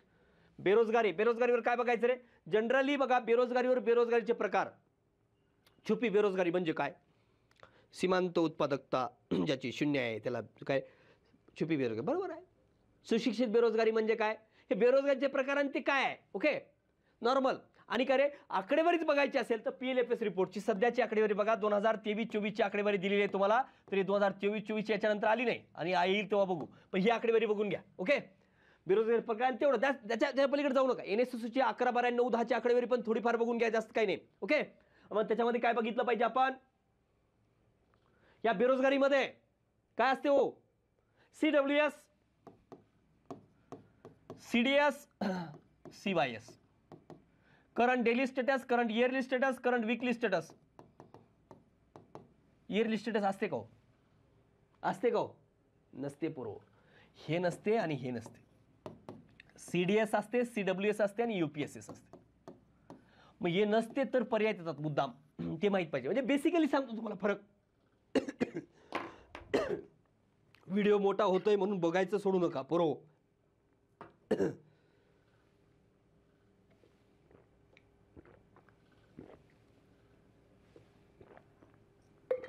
काय वाचावं हे लय महत्वाचं आहे. त्यानंतर बघा, विकासाचे निर्देशांक. यामध्ये HDR मध्ये जेवढे आहेत ते सगळे बघा. आणि आत्ताची लेटेस्ट आकडेवारी सगळी दिली 25ची. ओके, EIच्या रिलेटेड काहीतरी दिले आता, बरोबर ना? SDI, ISDI, GDI, करे GI, PSDI, MPI सगळे व्यवस्थित बघा. त्यानंतर आंतरराष्ट्रीय व्यापार. याच्यामध्ये जनरली जास्त काय बघायचं रे? FDI गुंतवणूक कशामधून आलेली आहे, किंवा FDI मध्ये 3च गोष्टी बघायच्या. कोणत्या देशाकडून सर्वाधिक आली, कोणत्या क्षेत्रामध्ये जास्त आली, कोणत्या राज्यामध्ये जास्त आली. संपलं, बरोबर गाव? 21-22 पासून ते टेबलच दिला मी. 21-22 पासून 24-25 पर्यंत. That's it. इथं काय जास्त बघत बसायची गरज नाही. एवढंच. सेस आणि रुपयाचं अवमूल्यन हे मात्र चांगलं बघा. आणि परकीय व्यापार धोरणं वगैरे. आता रिसेंटली धोरण बघितलं चांगलं आहे. आता यात काय रे, सगळ्यात आंतरराष्ट्रीय व्यापारामध्ये सर्वाधिक आयात कोणत्या देशाकडून आपण करतो, सर्वाधिक निर्यात कोणत्या देशाला करतो, कोणत्या वस्तूची आयात करतो, कोणत्या वस्तूची निर्यात करतो, कोणत्या प्रदेशाकडून करतो, कोणत्या प्रदेशाला आयात निर्यात. म्हणजे एवढंच. म्हणजे आयात निर्यात करणारे देश, वस्तू, सेवा आणि राज्य. That's it. याच्या पलीकडे जायची गरज नाही. कोणत्या राज्यानं सर्वात जास्त निर्यात करते ती माहीत पाहिजे, बरोबर? याच्या पलीकडे इथं जायची गरज नाही. त्याचा टेबल दिलाय बरोबर, त्याच्या बाहेर प्रश्न जाणारही नाही तुमचा. राष्ट्रीय उत्पन्न यामध्ये संकल्पना, कन्सेप्टवर आता 2 प्रश्न कन्सेप्टवर झाले, बरोबर ना? GDP म्हणजे काय? एका वर्षात देशाच्या सीमेअंतर्गत जेवढ्या वस्तू आणि सेवा निर्मात्याच्या किमतींची बेरीज म्हणजे GDP होय. पोपटावणी बोलून फायदा नाही. पण GDP म्हणजे काय ऍक्च्युली कन्सेप्ट कळली पाहिजे. GNP म्हणजे काय? अरे GDP आणि GNP हे 2च कन्सेप्ट आहेत मेन. खरं तर GDP आणि GNP हे ग्रॉस आहे, ग्रॉस. याच्यातून घसारा वजा केल्यास काय मिळते? नेट मिळते. आणि NDP होते पुन्हा. ओके, आणि इथं याचा घसारा वजा केल्यास NNP. आणि देशाचं खरं उत्पन्न हे NNP आहे, बरोबर? हे NNP. बघा लक्षात घ्या, जीडीपी जीएनपी, मग याच्यामध्ये घसारा म्हणजे काय आणि व्ययशक्य उत्पन्न म्हणजे काय, व्यक्तिगत उत्पन्न म्हणजे काय हे कळलं पाहिजे. अजून काय माहित पाहिजे या संकल्पनामध्ये? फॅक्टर कॉस्ट म्हणजे काय, मार्केट प्राइस म्हणजे काय, निव्वळ म्हणजे काय, नेट म्हणजे काय, मध्यवर्ती वस्तू म्हणजे काय, हे सगळं माहित पाहिजे. त्यानंतर करे आता राष्ट्रीय उत्पन्न समिती बघा येतात फॅक्ट मध्ये, राष्ट्रीय उत्पन्न समिती त्याच्याबद्दल सगळं माहित पाहिजे, स्थापना वगैरे जे काय असेल, स्थापना वगैरे जे काय असेल राष्ट्रीय उत्पन्न समिती रिलेटेड माहित पाहिजे. राष्ट्रीय उत्पन्न मोजण्याच्या पद्धती कोणत्या आहेत, उत्पादन पद्धत, उत्पन्न पद्धत, त्याबद्दल माहित पाहिजे. नॉर्मल विचारतात. आणि आधारभूत वर्ष, आता मला वाटते आधारभूत वर्ष 2022-23 हे आधारभूत वर्ष स्वीकारल्या करेन 9वी श्रृंखला, त्याच्या अगोदरचे सगळे माहित पाहिजे. आधारभूत वर्ष म्हणजे कोणतं, जे किमती दृष्टीने सामान्य वर्ष असते ते पण माहित पाहिजे आपल्याला. ओके. आणि सीएसओ एनएसओ आणि एनएसओ म्हणजे या दोघांचं एकत्रीकरण आता एनएसओ झालेलं आहे. ओके, ते माहित पाहिजे. आता आधारभूत वर्ष जे आहेत, जीडीपी डिफ्लेक्टर म्हणजे काय माहित पाहिजे, त्यामध्ये व्हॅल्युएडिशन करा. आणि आधारभूत वर्ष जे आहे, मग आताचे काय रे तू विचारलं सांग बरं आधारभूत वर्ष कोणते आहेत, 8 पहिल्याच्या संख्येला सांग, त्याला तेही माहित नसते, येड्यावणी करत आहे. त्याला काय अर्थ आहे? आपल्याला ते माहित पाहिजे ना रे. मला ते येत नसेल तर काही अर्थ नाही माझ्या जीवनाला. मग सांगता आलं पाहिजे सर काय, सर आधारभूत वर्ष काय आहे की पहिला 48-49 आहे सर, 60-61 आहे, 70-71 आहे सर, सांगता आलं पाहिजे. 80-81 आहे सर, 93-94, 99, 2000, 4, 5 आणि काय 11-12 आणि सध्याचा 22-23 आहे सर, हे सांगता आलं पाहिजे. जरी मला कधी विचारलं, झोपेत विचारलं तर मी सांगू शकतो सर, हे आपली करे हे पाहिजे ना. ते नसेल तर मग काय अर्थ नाही. लक्षात. त्यानंतर बघा आता भारतीय अर्थव्यवस्था, यामध्ये जनरली क्षेत्रीय कलावर विचारतात. कृषी, उद्योग आणि सेवा यामध्ये जीडीपी मधलं कॉन्ट्रीब्युशन असेल किंवा रोजगारामधलं कॉन्ट्रीब्युशन असेल त्या रिलेटेड प्रश्न विचारू शकतात. ओके, त्याचं जीडीपी मध्ये काय कॉन्ट्रीब्युशन आणि जनरली 11-12च्या बेस इयरनुसार मग सध्याची रिसेंटची असेल, मग 50-51 पासून सध्याची काय ट्रेंड आहे म्हणजे रोजगारामध्ये त्यांचं किंवा कृषीमधलं हे विचारू शकतात. किंवा काय विचारतात 90-91ला काय होतं, कारण 90-91ला एलपीजी सुरू झालं त्यावेळेस विचारू शकतात. आणि सध्याची रिसेंटची आकडेवारी विचारू शकतात. ओके. आणि भारतीय अर्थव्यवस्थेची वैशिष्ट्य काय आहेत त्यावर प्रश्न विचारू शकतात, जसं की हिंदू ग्रोथ रेट वगैरे त्या रिलेटेड प्रश्न विचारू शकतात. ओके. त्यानंतर बँकिंग रिलेटेड, बँकिंग हा खरं आवडता विषय आहे त्यांचा. ओके, बँकिंग वगैरे. मग आरबीआय मध्ये जनरली आरबीआय मध्ये काय विचारतात रे, आरबीआयची स्थापना कधी झाली रे, आरबीआयची स्थापना 1 एप्रिल 1935ला, आरबीआय ऍक्ट 1934 नुसार, बरोबर. आता आरबीआयची स्थापना, आरबीआयचं राष्ट्रीय म्हणजे स्थापने कशी पार्श्वभूमी झालेली आहे. आरबीआयची स्थापना पहिलं खाजगी क्षेत्रात झाली ते माहित पाहिजे सगळं. आणि आरबीआयचं राष्ट्रीयकरणाचा मुद्दा, आर्थिक वर्ष, आरबीआयचं संरचना स्ट्रक्चर, ओके, क्षेत्रीय त्याचे कार्यालय, हे काही गरज नाही, पण नॉर्मली ते कार्य स्थापना आणि राष्ट्रीयकरण हे माहित पाहिजे. आणि आरबीआयचं सगळ्यात महत्त्वाचं कार्य साधनं म्हणजे एमपीसी म्हणतो, मॉनिटरी पॉलिसी कमिटी. मग एमपीसी म्हणजे मॉनिटरी पॉलिसी अंडर जे काय त्याची संख्यात्मक आणि गुणात्मक साधनं आहेत. मग संख्यात्मक साधनं आणि गुणात्मक साधनं माहित पाहिजे. आणि आरबीआयची कार्य, दॅट्स इट, याच्या पलीकडे जायची गरज नाही, मी सांगतो ना. मग संख्यात्मक साधनं कोणती आहेत ती माहित पाहिजे सगळं. त्याचे संख्यात्मक साधनं, रेपो म्हणजे काय, रिव्हर्स रेपो म्हणजे काय, बँक रेट म्हणजे काय, ओएमओ ओपन मार्केट ऑपरेशन म्हणजे काय हे माहित पाहिजे आपल्याला. काय हो अरे काय, अरे काही माहित नाही. हा माझा खूप अभ्यास झाला, तुझा अभ्यास झाला, काय करायचं, काय फायदा त्याला, माहित पाहिजे. गळा ठरवणे म्हणजे काय, प्रसिद्धी, आदेशाद्वारे नियंत्रण, कर्जाचं रेशनिंग काय रे, हे गुणात्मक साधनं आहेत, ते कळले पाहिजे. आणि व्यावसायिक बँकांमध्ये जनरली एसबीआय, मग एसबीआयचं कसं, मग त्या 3 प्रेसिडेन्सी बँकांचं, इम्पेरियल बँकेमध्ये इम्पेरियलचं, एसबीआयमध्ये त्या संलग्न संस्था कशा इन्क्लूड झाल्या ते माहित पाहिजे. इंदोर बँक कधी बँका एसबीआयमध्ये विलीन झाल्या ती माहिती पाहिजे. त्यानंतर जे काय रे बँकांचं राष्ट्रीयकरण, 14 बँकांचं राष्ट्रीयकरण, 1969चं, 1980चं राष्ट्रीयकरण. त्यानंतर तुम्हाला काय माहित पाहिजे, नवीन खाजगी बँका कोणत्या आहेत, पेमेंट बँका खाजगीमध्ये येतात, स्थानिक क्षेत्रीय बँका असेल, स्मॉल फायनान्स बँक असेल, त्याच्याबद्दल माहित पाहिजे ना रे. आणि बँकांसंबंधित सगळ्यात महत्त्वाची समिती जी आहे बँकिंग संबंधित समिती, नरसिंहन समिती 1 आणि 2 हे दोन्ही माहित पाहिजे चांगल्या. ह्याच्यावर प्रश्न आहेत, हे लक्षात घ्या. दिसतंय का, अग्रक्रम क्षेत्र कर्ज पुरवठा 1 आणि बँकिंग लोकपाल स्कीम आताची सुधारित मला 2006ची आहे. ओके, सविस्तर माहिती पाहिजे. याच्याबद्दल बघितलात काही बाहेर बघण्याची गरज नाही. ओके. आंतरराष्ट्रीय संस्था, IMF, world bank, Asian development bank, WTO हे बद्दल माहित पाहिजे. ओके, त्यांचे संस्थापक सध्या कोण आहेत वगैरे. कृषी टॉपिकमध्ये काय विचारतात रे? कृषी संबंधित योजना हे सगळ्यात महत्त्वाचं त्यांचं USP आहे आयोगाचं विचारण्याचं. ते जनरली त्याचा सोर्स काय? आर्थिक पाहणी. ओके. त्यानंतर बघा कृषीची धोरणं, समित्या आणि कृषी संबंधित क्रांती, जी काय क्रांतीवर जास्त प्रश्न विचारतात. हरित क्रांती सोडून बाकी क्रांती, हरित क्रांती विचारतात, पण बाकी पण करडी क्रांती, गोल क्रांती, आमकी क्रांती, टमकी क्रांती सगळ्या विचारतात. त्याच्या मॅच द पेअरमध्ये प्रश्न विचारतात. ओके. आणि उत्पादनात आणि क्षेत्रात पिकं वगैरे, पिकावर आणि कृषी आदानं, संस्था वगैरे त्यावर विचारू शकतात. ओके. आणि लोकसंख्या, जनरली लोकसंख्या हा तुम्ही टॉपिक जो आहे, धोरणं टप्पे जे काय आहेत ते तुम्ही अर्थव्यवस्था किंवा जॉग्राफीमध्ये देखील करू शकता, काही अडचण नाही तुम्हाला. ओके. आणि करंट रेटेड पॉईंट्स या रिलेटेड काय असतील ते. करंट रेटेड म्हणजे जनरली इथं काय विचारतात रे? बजेटवर. बजेटवर प्रश्न विचारतात. सध्याचं 2025-26चं बजेट माहीत पाहिजे, ते दिलेलं आहे आपण डिटेल. आणि त्याच्या अगोदरचं एखादं बजेट माहीत असेल तरी चालते. 24-25चंही बजेट माहीत असेल, 24-25 बरोबर आहे, हेही बजेट माहीत पाहिजे. ओके. महाराष्ट्राच्या पेक्षा केंद्राचंच बजेटवर आतापर्यंत प्रश्न विचारलेले आहेत. आता राज्यघटनेमध्ये बघा, राज्यघटनेसाठी तुम्ही नोट्स आणि कंबाईन बुक वापरू शकता. या नोट्स आपल्या जास्तीत जास्त 30 ऑगस्टपर्यंत उपलब्ध होतील. ओके.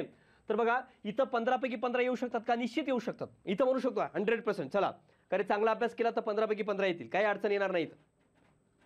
मागच्या वेळेस मला वाटते एक प्रश्न काहीतरी कुठला तरी खटल्यावर विचारलाय. ओके. वैद्यकीय क्षेत्रातला काहीतरी खटला होता एक, त्याच्यावर विचारलेला असेल, पण बाकी तुम्हाला प्रश्न अवघड जाण्यासारखं कुठलंही नव्हतं. बरोबर. म्हणजे 15 पैकी 14 किंवा 15 इथे येऊ शकतात. बघा आता याच्यामध्ये ग्राम प्रशासन खूप महत्वाचं आहे. ग्राम प्रशासनामध्ये काय काय केलं पाहिजे. मी तुम्हाला काय सांगितलं, 90% वेळ देतोय म्हणतोय. जवळजवळ तुम्हाला तास दीड तासाचा व्हिडिओ हा घेतोय. का घेतोय रे? कारण काय? तुम्हाला एवढा मोठा व्हिडिओ घेण्याचं कारण काय? की कारण याच्या बाहेर तुम्हाला काही करण्याची गरज पडणार नाही. मी एवढा वेळ देतोय तर तुम्ही ते वेळ देऊन बघणं गरजेचं आहे. लक्षात.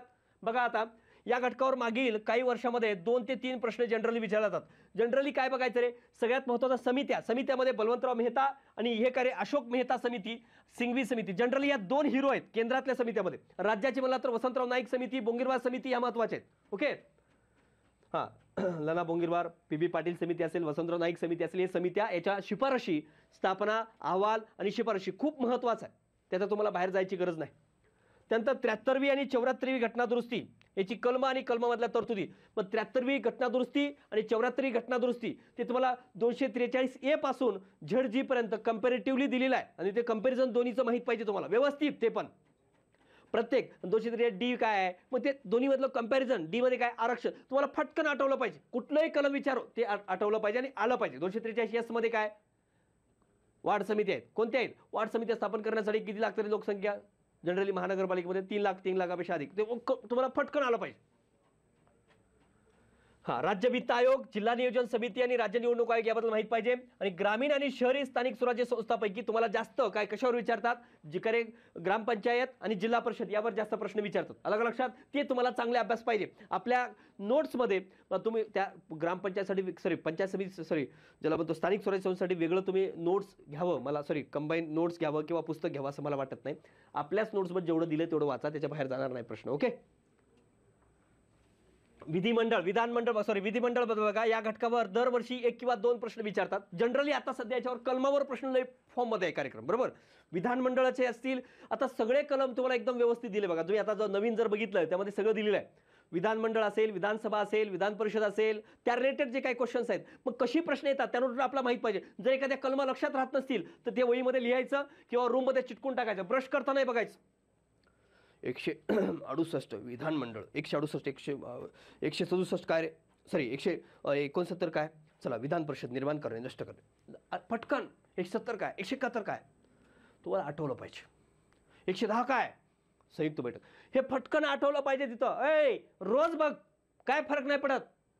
मी म्हणतोय प्रत्येक मोमेंट तुझी त्या दिशेने मार्गक्रमण असली पाहिजे, तरच तुला यश येईल, ना तर यश मिळणार नाही. नाही तर प्रत्येक मोमेंट, प्रत्येक वेळ सर माझं तिच्यासाठी मी वाहून घेतोय. घे बाबा, तू एकटा वाहून घे. तुला काय भेटणार जाऊ दे, तुझ्या जवळ हुंगून बघणार नाही ती. अरे आता बघा पोरांना, काय रे तुम्ही गावाकडे जाऊन बघा. खरंय का?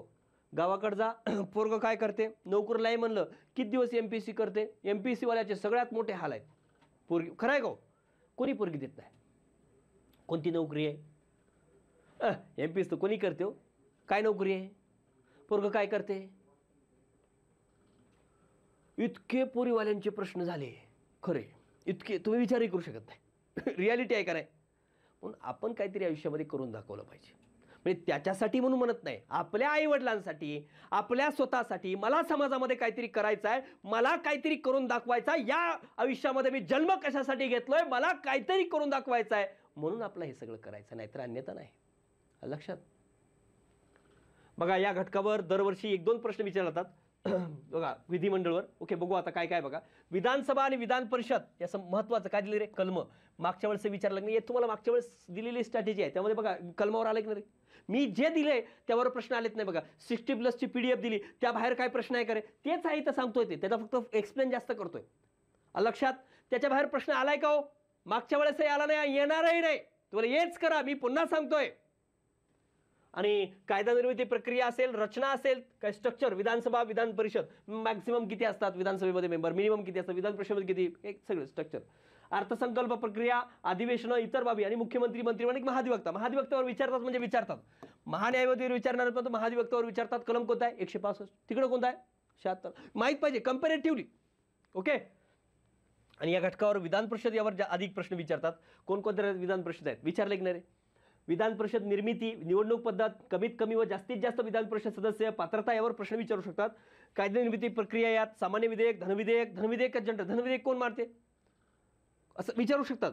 कार्य पूर्वसमितीच मांडता येते, मंत्रीच मांडू शकतो. प्रथमतः विधानसभेत किंवा लोकसभेत, म्हणजे तिकडे वर मला तर लोकसभेत आणि खाली विधानसभेमध्ये बरोबर मांडता येते. आणि राज्यसभेला आणि कार्य विधान परिषदला किती दिवस रोखून ठेवता येते, केवळ 14 दिवस. हे माहित पाहिजे की नाही. हे बोलल्या बोलल्या फटकन बाहेर पडला पाहिजे. काय विचारा सर, आप्पा सर तुम्ही काय विचारा मी सांगू शकतो, ही कॉन्फिडन्स तुमच्या मनामध्ये निर्माण झालं पाहिजे. तुमच्या रूम मधला पोरगा विचारलाय, अरे बाबा याला विचारून येणं काही सांगू शकते, याच्याजवळ कुठली इज्जत काढून घ्यावा आपण, ते बाजूला असं हळूच पळून गेलं पाहिजे, आपल्याजवळ आलं पण नाही पाहिजे. हे कॉन्फिडन्स आपल्या मनामध्ये असलं पाहिजे. आणि या पद्धतीचा अभ्यास असेल, कोणी रोखत नाही रे. लय अभ्यास केला होता, नाहीच रिझल्ट आला, तुझा अभ्यासच बरोबर नव्हता, तुझा रिझल्ट कशाला येईल. तुझ्या मनाला वाटते तुझा अभ्यास चांगला आहे, पण तू परीक्षेच्यासाठी असणारा अभ्यास वगैरे नाही ना रे. तुझी स्ट्रॅटेजी बदलत नाहीस, तू काय पास होणार आहेस. महागैरादी. तर बघा सामान्य विधेयक, धनविधेयक कोणत्या सभागृहात प्रथम मांडता येते, कोण कोण मांडू शकते, विधान परिषदेला अधिकार कोणते आहेत, दोन्ही विधेयकाच्या बाबतीत राज्यपाल आणि राष्ट्रपती यांना असलं अधिकार यावर प्रश्न असतात. आणि राज्यपाल बघा, राज्यपालावर जास्त असतात. संबंधित कलम महत्वाचं मी दिले का रे, संबंधित कलमावर जास्त प्रश्न असतात. आपल्या कंबाईनला जास्त भर आयोगाचा का, सोपा प्रश्न आहे, काढून टाका, देऊन टाका. म्हणजे सांगतोय याच्यावर प्रश्न जास्त असू शकतात. ओके. त्यानंतर नेमणूक, त्यांची नेमणूक कशी होते, पदावधी असेल, पात्रता असेल, शर्ती असेल, क्षमतांचा अधिकार असेल, वटहुकूम काढण्याचा अधिकार, इकडे 213 आहे, तिकडे किती आहे 123 आहे. राष्ट्रपती अधिकार, आणीबाणी संबंधित अधिकार, कायदेविषयक अधिकार व कार्यकारी अधिकार यावर प्रश्न येतात. जनरली तुम्ही राष्ट्रपती आणि राज्यपाल कंपॅरेटिव्हली रीड केला तर बेस्ट राहील. महाधिवक्ता, आता सध्या तर आपले कार्य राज्यपाल महाराष्ट्राचे CP राधाकृष्ण यांची निवड काय झाली हो सर निवड म्हणजे त्यांच्या नावाची घोषणा केली काय, उपराष्ट्रपती म्हणून. उपराष्ट्रपदासाठी त्यांना घोषणा केली NDAचा उमेदवार म्हणून. महाधिवक्ताबद्दल काय बघा, नेमणूक, राजीनामा, पदावरून दूर करण्याचा अधिकार कोणाला आहे बाबा याच्यावर विचारू शकतात. सभागृहात त्यांचा अधिकार बोलण्याचा किंवा उपस्थित राहण्याचा, पण मतदानाचा अधिकार असतो का नाही त्याबद्दल जास्त प्रश्न येऊ शकतो. कलम कोणता नेमणुकीचा 165, कोण नेमणूक करते राज्यपाल, त्याबद्दल माहित पाहिजे आपल्याला. ओके. आणि विधानसभा आणि विधान परिषद जास्तीत जास्त व कमीत कमी सदस्य किती असतात, महाराष्ट्रात किती सदस्य आहेत, सदस्याचा अधिकार, पात्रता, राजीनामा, पदावर दूर करण्याची पद्धत, पीठासन अधिकारी त्यांच्याबाबत माहिती, आपलं दोन्ही सभागृहाची पीठासन अधिकारी माहिती पाहिजे. न्यायमंडळ, आता न्यायमंडळावर जास्त आपल्या आकारे कंबाईनसाठी हायकोर्टावर जास्त भर असतो. कोणावर, हायकोर्ट. आणि जनरली अजून काय माहित पाहिजे याच्याबद्दल बघा, इथं न्यायमंडळमध्ये लोकपाल बद्दल, ते पण एक भागच आहे त्याचा, लोकपाल बद्दल माहिती पाहिजे. ओके. आणि त्यानंतर अजून काय माहित पाहिजे, सध्या जनरल न्यायमंडळासंबंधित असणाऱ्या घडामोडी, जसं की आपल्या महाराष्ट्राचे बरोबर ना जे काय 52वें सरन्यायाधीश म्हणून आता भूषण गवईजी यांची नियुक्ती झालेली आहे, त्याच्याबद्दल विचारू शकतात. मग ते नियुक्ती जे आहेत याच्यावर रिलेटेड. ओके. आणि आलोक आराध्य यांच्याबद्दल विचारू शकतात, बॉम्बे हायकोर्टाचे बरोबर. म्हणजे ते नियुक्त्याबद्दल नवीन जे काही घडलेलं आहे त्यावर रिलेटेड प्रश्न, जसं की लोकपालवर विचारलेलं आहे, पहिला लोकपाल पण विचारलेला आहे. ओके. आता अजय खानविलकर यांच्यावरही प्रश्न आलेला आहे, म्हणून ते करंट रिलेटेड माहीत पाहिजे.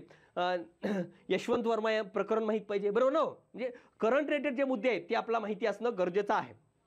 त्याच्यानंतर आता बघा न्यायमंडळामध्ये बघा हिरो कोण आहे, हायकोर्टवर जास्त प्रश्न विचारतात. कधीतरी एक प्रश्न लोअर कोर्टवर आला असेल, पण हायकोर्टावर जास्त असतात. बघा न्यायव्यवस्था यापैकी उच्च न्यायालयावर जास्त भर आहे. बघा, न्यायालयाच्या इतर बाबीमध्ये लोकपाल, लोकायुक्त, ग्राम न्यायालय, न्यायिक पुनर्लोकन, न्यायालयिक सक्रियता, कायद्याचं राज्य हे बघू शकता. पण जनरली याच्यावर जास्त फोकस करा. ओके, हायकोर्टावर. आणि हायकोर्ट किंवा सुप्रीम कोर्ट बघताना कम्पॅरेटिव्हली बघितलं पाहिजे. तिकडे नियुक्ती, इकडे नियुक्ती, पदावर दूर करणं, दोन्हीचे सेम आहे. पदावर दूर करणं, बरोबर ना. तिकडले स्वतंत्र, इकडे स्वतंत्र सेमच आहेत. म्हणजे कम्पॅरेटिव्हली बघितला तर सोपं जाईल. मग तिकडले करे त्यांचे कोणकोणते, ज्याला आपण काय म्हणतो, त्यांच्या प्रारंभिक अधिकारात काय येते सुप्रीम कोर्टात आणि हायकोर्टात काय येते हे कम्पॅरेटिव्हली बघा, त्याचा फायदा जास्त होतो. ओके, घटनात्मक बिगर घटनात्मक आयोग यावर येतो म्हणजे येतो. आता यावर्षी तर काय रे 324 लईच काय रे फोकसमध्ये आहे, बरोबर ना. राहुल गांधी यांनी चांगला मुद्दा उचलून धरलाय की नाव, म्हणजे विचारू शकतात की बाबा त्यांनी पहिलं ते PDF टाकली, पुन्हा काय केलं, पुन्हा ते स्कॅनिंगची PDF टाकली, काय काय म्हणजे जे काय असेल. आपल्या राजकारणात नाही घुसायचं, पण जे काय असेल म्हणजे एक सगळ्या गोष्टी. मग ते महाभियोग आता लावाय, त्यांच्यावर काय हे करायचं का. ज्ञानेश कुमार आता सध्या आहेत, मग ज्ञानेश कुमारवर प्रश्न येऊ शकतो, बरोबर. मग हे चर्चेत आहे. मग निवडणूक जे काय कारण घटनात्मक आयोग कोणते आहेत, UPSC MPSC निवडणूक आयोग, या 3वर जास्त प्रश्न विचारतात. मग त्याच्या अजून काय, अजून दुसरा कोणता म्हणू शकतो सर, OBC आयोग, त्यावर विचारू शकतात. पण जनरली जे चर्चेत आहे त्यावर जास्त प्रश्न विचारण्याचे चान्सेस जास्त असतात. ओके, नीती आयोग, आता बिगर घटनात्मक आयोगमध्ये नीती आयोग, राष्ट्रीय विकास परिषद, महिला आयोग, माहिती आयोग, असे अनेक आहेत. पण त्यात जनरली नीती आयोगावर जास्त विचारण्याचे चान्सेस असतात. UPSC MPSC निवडणूक आयोग बघितले. ओके, पण याच्यामध्ये जास्त सध्या चान्सेस याच्यावर विचारण्याचे चान्सेस जास्त आहेत. लक्षात. केंद्र व राज्य संबंध, आता केंद्र आणि राज्य संबंधासाठी एक समिती तमिळनाडू सरकारनं स्थापन केली, बरं का, लक्षात ठेवा. ओके, ते माहिती पाहिजे. आणि काय केंद्र राज्य संबंधावर विचारतात का, हो विचारतात. त्याच्या जनरली काय विचारतात हे, आणि कोणतं विषय समोर सूचीमध्ये आहे, कोणतं राज्य सूचीमध्ये आहे, केंद्र सूचीमध्ये आहे, ते विषय ते माहीत पाहिजे. चला बरं, जगाबाहेरची यात्रा, भारताबाहेरची यात्रा कशामध्ये येते सर, केंद्र सूचीमध्ये येते, माहीत पाहिजे रे. फटकन तुम्हाला करे बँकिंग कशामध्ये, केंद्र सूचीमध्ये माहीत पाहिजे. करे राज्याच्या मध्ये काय, वन राज्यामध्ये येतात नाही, समोर सूचीमध्ये माहीत पाहिजे पटकन. आणि राज्य विषयावर कायदे करण्यास संसदेचा अधिकार जो आहे याच्यावर तुम्हाला मॅच द पेअरवर प्रश्न अनेक वेळेस विचारलेला आहे. ओके, ते माहीत पाहिजेत. आणि केंद्र राज्य यांच्यात आयोग आणि समित्या, त्यातल्यात कोणत्या सरकारी आयोग आणि पंच आयोग याच्यावर जास्त प्रश्न विचारतात. कोणता आयोग हो, सरकारी आयोग आणि पंच आयोग, त्यांच्या राज्यपालाबद्दल शिफारस असतील किंवा इतर. आता त्रिभाषा सूत्रावर बऱ्याच चर्चा झाली, बरोबर ना. आता महाराष्ट्रामध्ये हिंदी लागू करण्याचा हे मुद्दा झाला होता, त्यावर काय रिलेटेड तो प्रश्न येऊ शकतो, पण ते माहिती पाहिजे आपल्याला. ओके, आणि आंतरराज्य संबंधाबाबत, आंतरराज्य संबंधामध्ये काय काय विचारू शकतात. आंतरराज्य जलविवाद, मग कितीचा आहे रे कलम 262, त्यावर विचारू शकतात. आंतरराज्य परिषदा 263, हे कलम माहीत पाहिजे. आणि याचे अध्यक्ष कोण आहेत, याच्या जास्त जनरली प्रश्न डीप जात नाही. यांचं काम काय, आंतरराज्य जलविवादचं आणि आंतरराज्य परिषद. आंतरराज्य जलविवाद जेवढे पण आहेत, मग कृष्ण जलविवाद आहे, त्याच्यामध्ये कधी झालाय जनरली विचारत नाही. त्याच्या संबंधित राज्य कोणते आहेत, बरोबर ना. गोदावरी जलविवाद, मांडवी जलविवाद, त्याच्याबद्दल राज्य कोणते आहेत त्यावर विचारू शकतात. आणि आंतरराज्य परिषदा किंवा विभागीय परिषदा, आता हे विभागीय परिषदा काय रे, इथं तुम्हाला कलम सांगितलं, इथं कलम सांगितलं का नाही. हे काय रे, राज्य पुनर्रचना कायदा 1956 नुसार निर्माण झालं, म्हणजे वैधानिक बॉडी आहे. मग याचे अध्यक्ष कोण असतात, यांचं काम काय आहे, असावर विचारू शकतात. लक्षात. याच्या रिलेटेड असे प्रश्न येऊ शकतात. आणि घटना निर्मिती आणि घटनेची वैशिष्ट्य या घटकावर अधिक अरे 2 किंवा 3 कधी 4 प्रश्न पण विचारू शकतात. ओके, हां, मग जनरली याच्यामध्ये काय येईल, मग हे पार्श्वभूमीमध्ये 1919 1935 कायद्यावर प्रश्न विचारू शकतात. मी जेवढं दिले तेवढं केला तरी सफिशियंट आहे. 1919 आणि 35 कायद्यावर खूप डिटेल दिलेलं आहे. संविधान सभेची मागणी कोणी केव्हा केली त्यावर विचारू शकतात. काय संविधान सभेच्या निवडणुका त्यामध्ये विचारू शकतात. संविधान सभेची तात्पुरती बैठक, कायमस्वरूपी बैठक, जे 9 डिसेंबरला भरली तात्पुरती बैठक, त्याचे अध्यक्ष कोण होते, उपाध्यक्ष कोण होते, मग कायमस्वरूपी बैठकीमध्ये अध्यक्ष कोण होते, उपाध्यक्ष कोण होते, कायदेशीर सल्लागार कोण होते, बरोबर. मग शेवटची बैठक कधी झाली, त्या शेवटची बैठकीमध्ये काय काय घडलं, 24 जानेवारी 1950ला, बरोबर ना. मग 284 सदस्यांनी सह्या केल्या, बाहेर पाऊस पडत होता, बरोबर. असे विचारतात की नाही. मग काय महत्त्वाच्या नोंदी ज्या आहेत त्यावर विचारू शकतात. मग राष्ट्रध्वज कधी स्वीकृत करण्यात आलं, ते बाकी सगळ्या गोष्टी तुम्हाला विचारतील. ओके, राष्ट्रगान, राष्ट्रगीत, बिनविरोध, राष्ट्रपती निवड त्याबद्दल रिलेटेड विचारू शकतात. ओके, आणि संविधान सभेच्या समित्या सगळ्यात महत्त्वाचा पॉईंट आहे बघा, समित्या आणि स्त्रोत यावर जास्त प्रश्न विचारतील. समित्याचा अध्यक्ष माहीत पाहिजे. मग त्यातल्या त्यात कोणत्या महत्त्वाच्या समित्या दिलेल्या आहेत. ओके,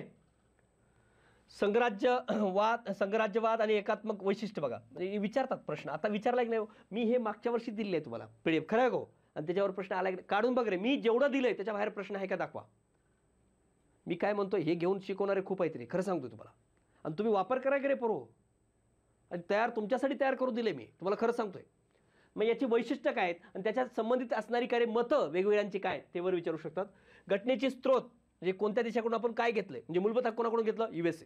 मूलभूत कर्तव्य कोणाकडून, रशिया. महाराष्ट्रात कोणाकडून घेतले, आयरिश. हे फटकन सांगता आलो. मला काही विचारा रे, मी तुम्हाला खरंच सांगतोय बरोबर, आज पण चॅलेंज करतो सर मी, की मार्केटमधल्या कोण्याही व्यक्तीला आणा कंबाईनसाठी, कोणत्याही रे. मी गर्व करत नाही, मी तेवढा वेळ या क्षेत्रामध्ये अभ्यास करतो. बरोबर, मला तुम्ही काही विचारा, मी सांगतो मला का एवढं कॉन्फिडन्स काय, कारण मी तेवढा वेळ देतो अभ्यासाला, त्यानंतर येतोय पुढं. नाही तर काही नाही. मला कोणत्याही विषयाचं सांगा, हिस्ट्री, जिओग्राफी, पॉलिटी, इकॉनॉमिक्स, कशाचं रे, का, कारण तेवढा वेळ देतो आणि त्याच्यामुळे ते परफेक्ट बनलेलं आहे. तसं तुम्ही करा की रे, आणि ते परफेक्ट व्हा, अडचण येणार नाही निश्चित. संविधान केव्हा लागू झालेलं आहे, त्यात किती कलम आहेत, भाग, अनुसूची होत्या, 26 नोव्हेंबर 1950ला कोणकोणत्या तरतूद लागू झाल्या याच्यावर विचारू शकतात. संविधान सभा, त्यातील महिला कोण आहेत, बिगर काँग्रेस सदस्य कोण आहेत, महत्त्वाचे पद आणि अध्यक्ष यावरही प्रश्न विचारू शकतात. ओके. आणि मूलभूत हक्क आणि मार्शल तत्वे आणि मूलभूत कर्तव्य, जनरली मूलभूत हक्काबद्दल काय केलं पाहिजे रे, मूलभूत हक्क आणि मार्शल तत्वातला फरक आणि मूलभूत हक्काची वैशिष्ट्य आणि काय रे, मूलभूत हक्क कोणते नागरिकांना लागू आहेत, कोणते नागरिकांनाच आहेत उपलब्ध असं. आणि मूलभूत हक्कामध्ये काय रे, कलम आणि त्यातली तरतूद. जास्त डीप नका जाऊ सर. 16(4) काय सांग, उगाच काय रे, हे रमेश, रमेश सांग बरं 16(4) काय.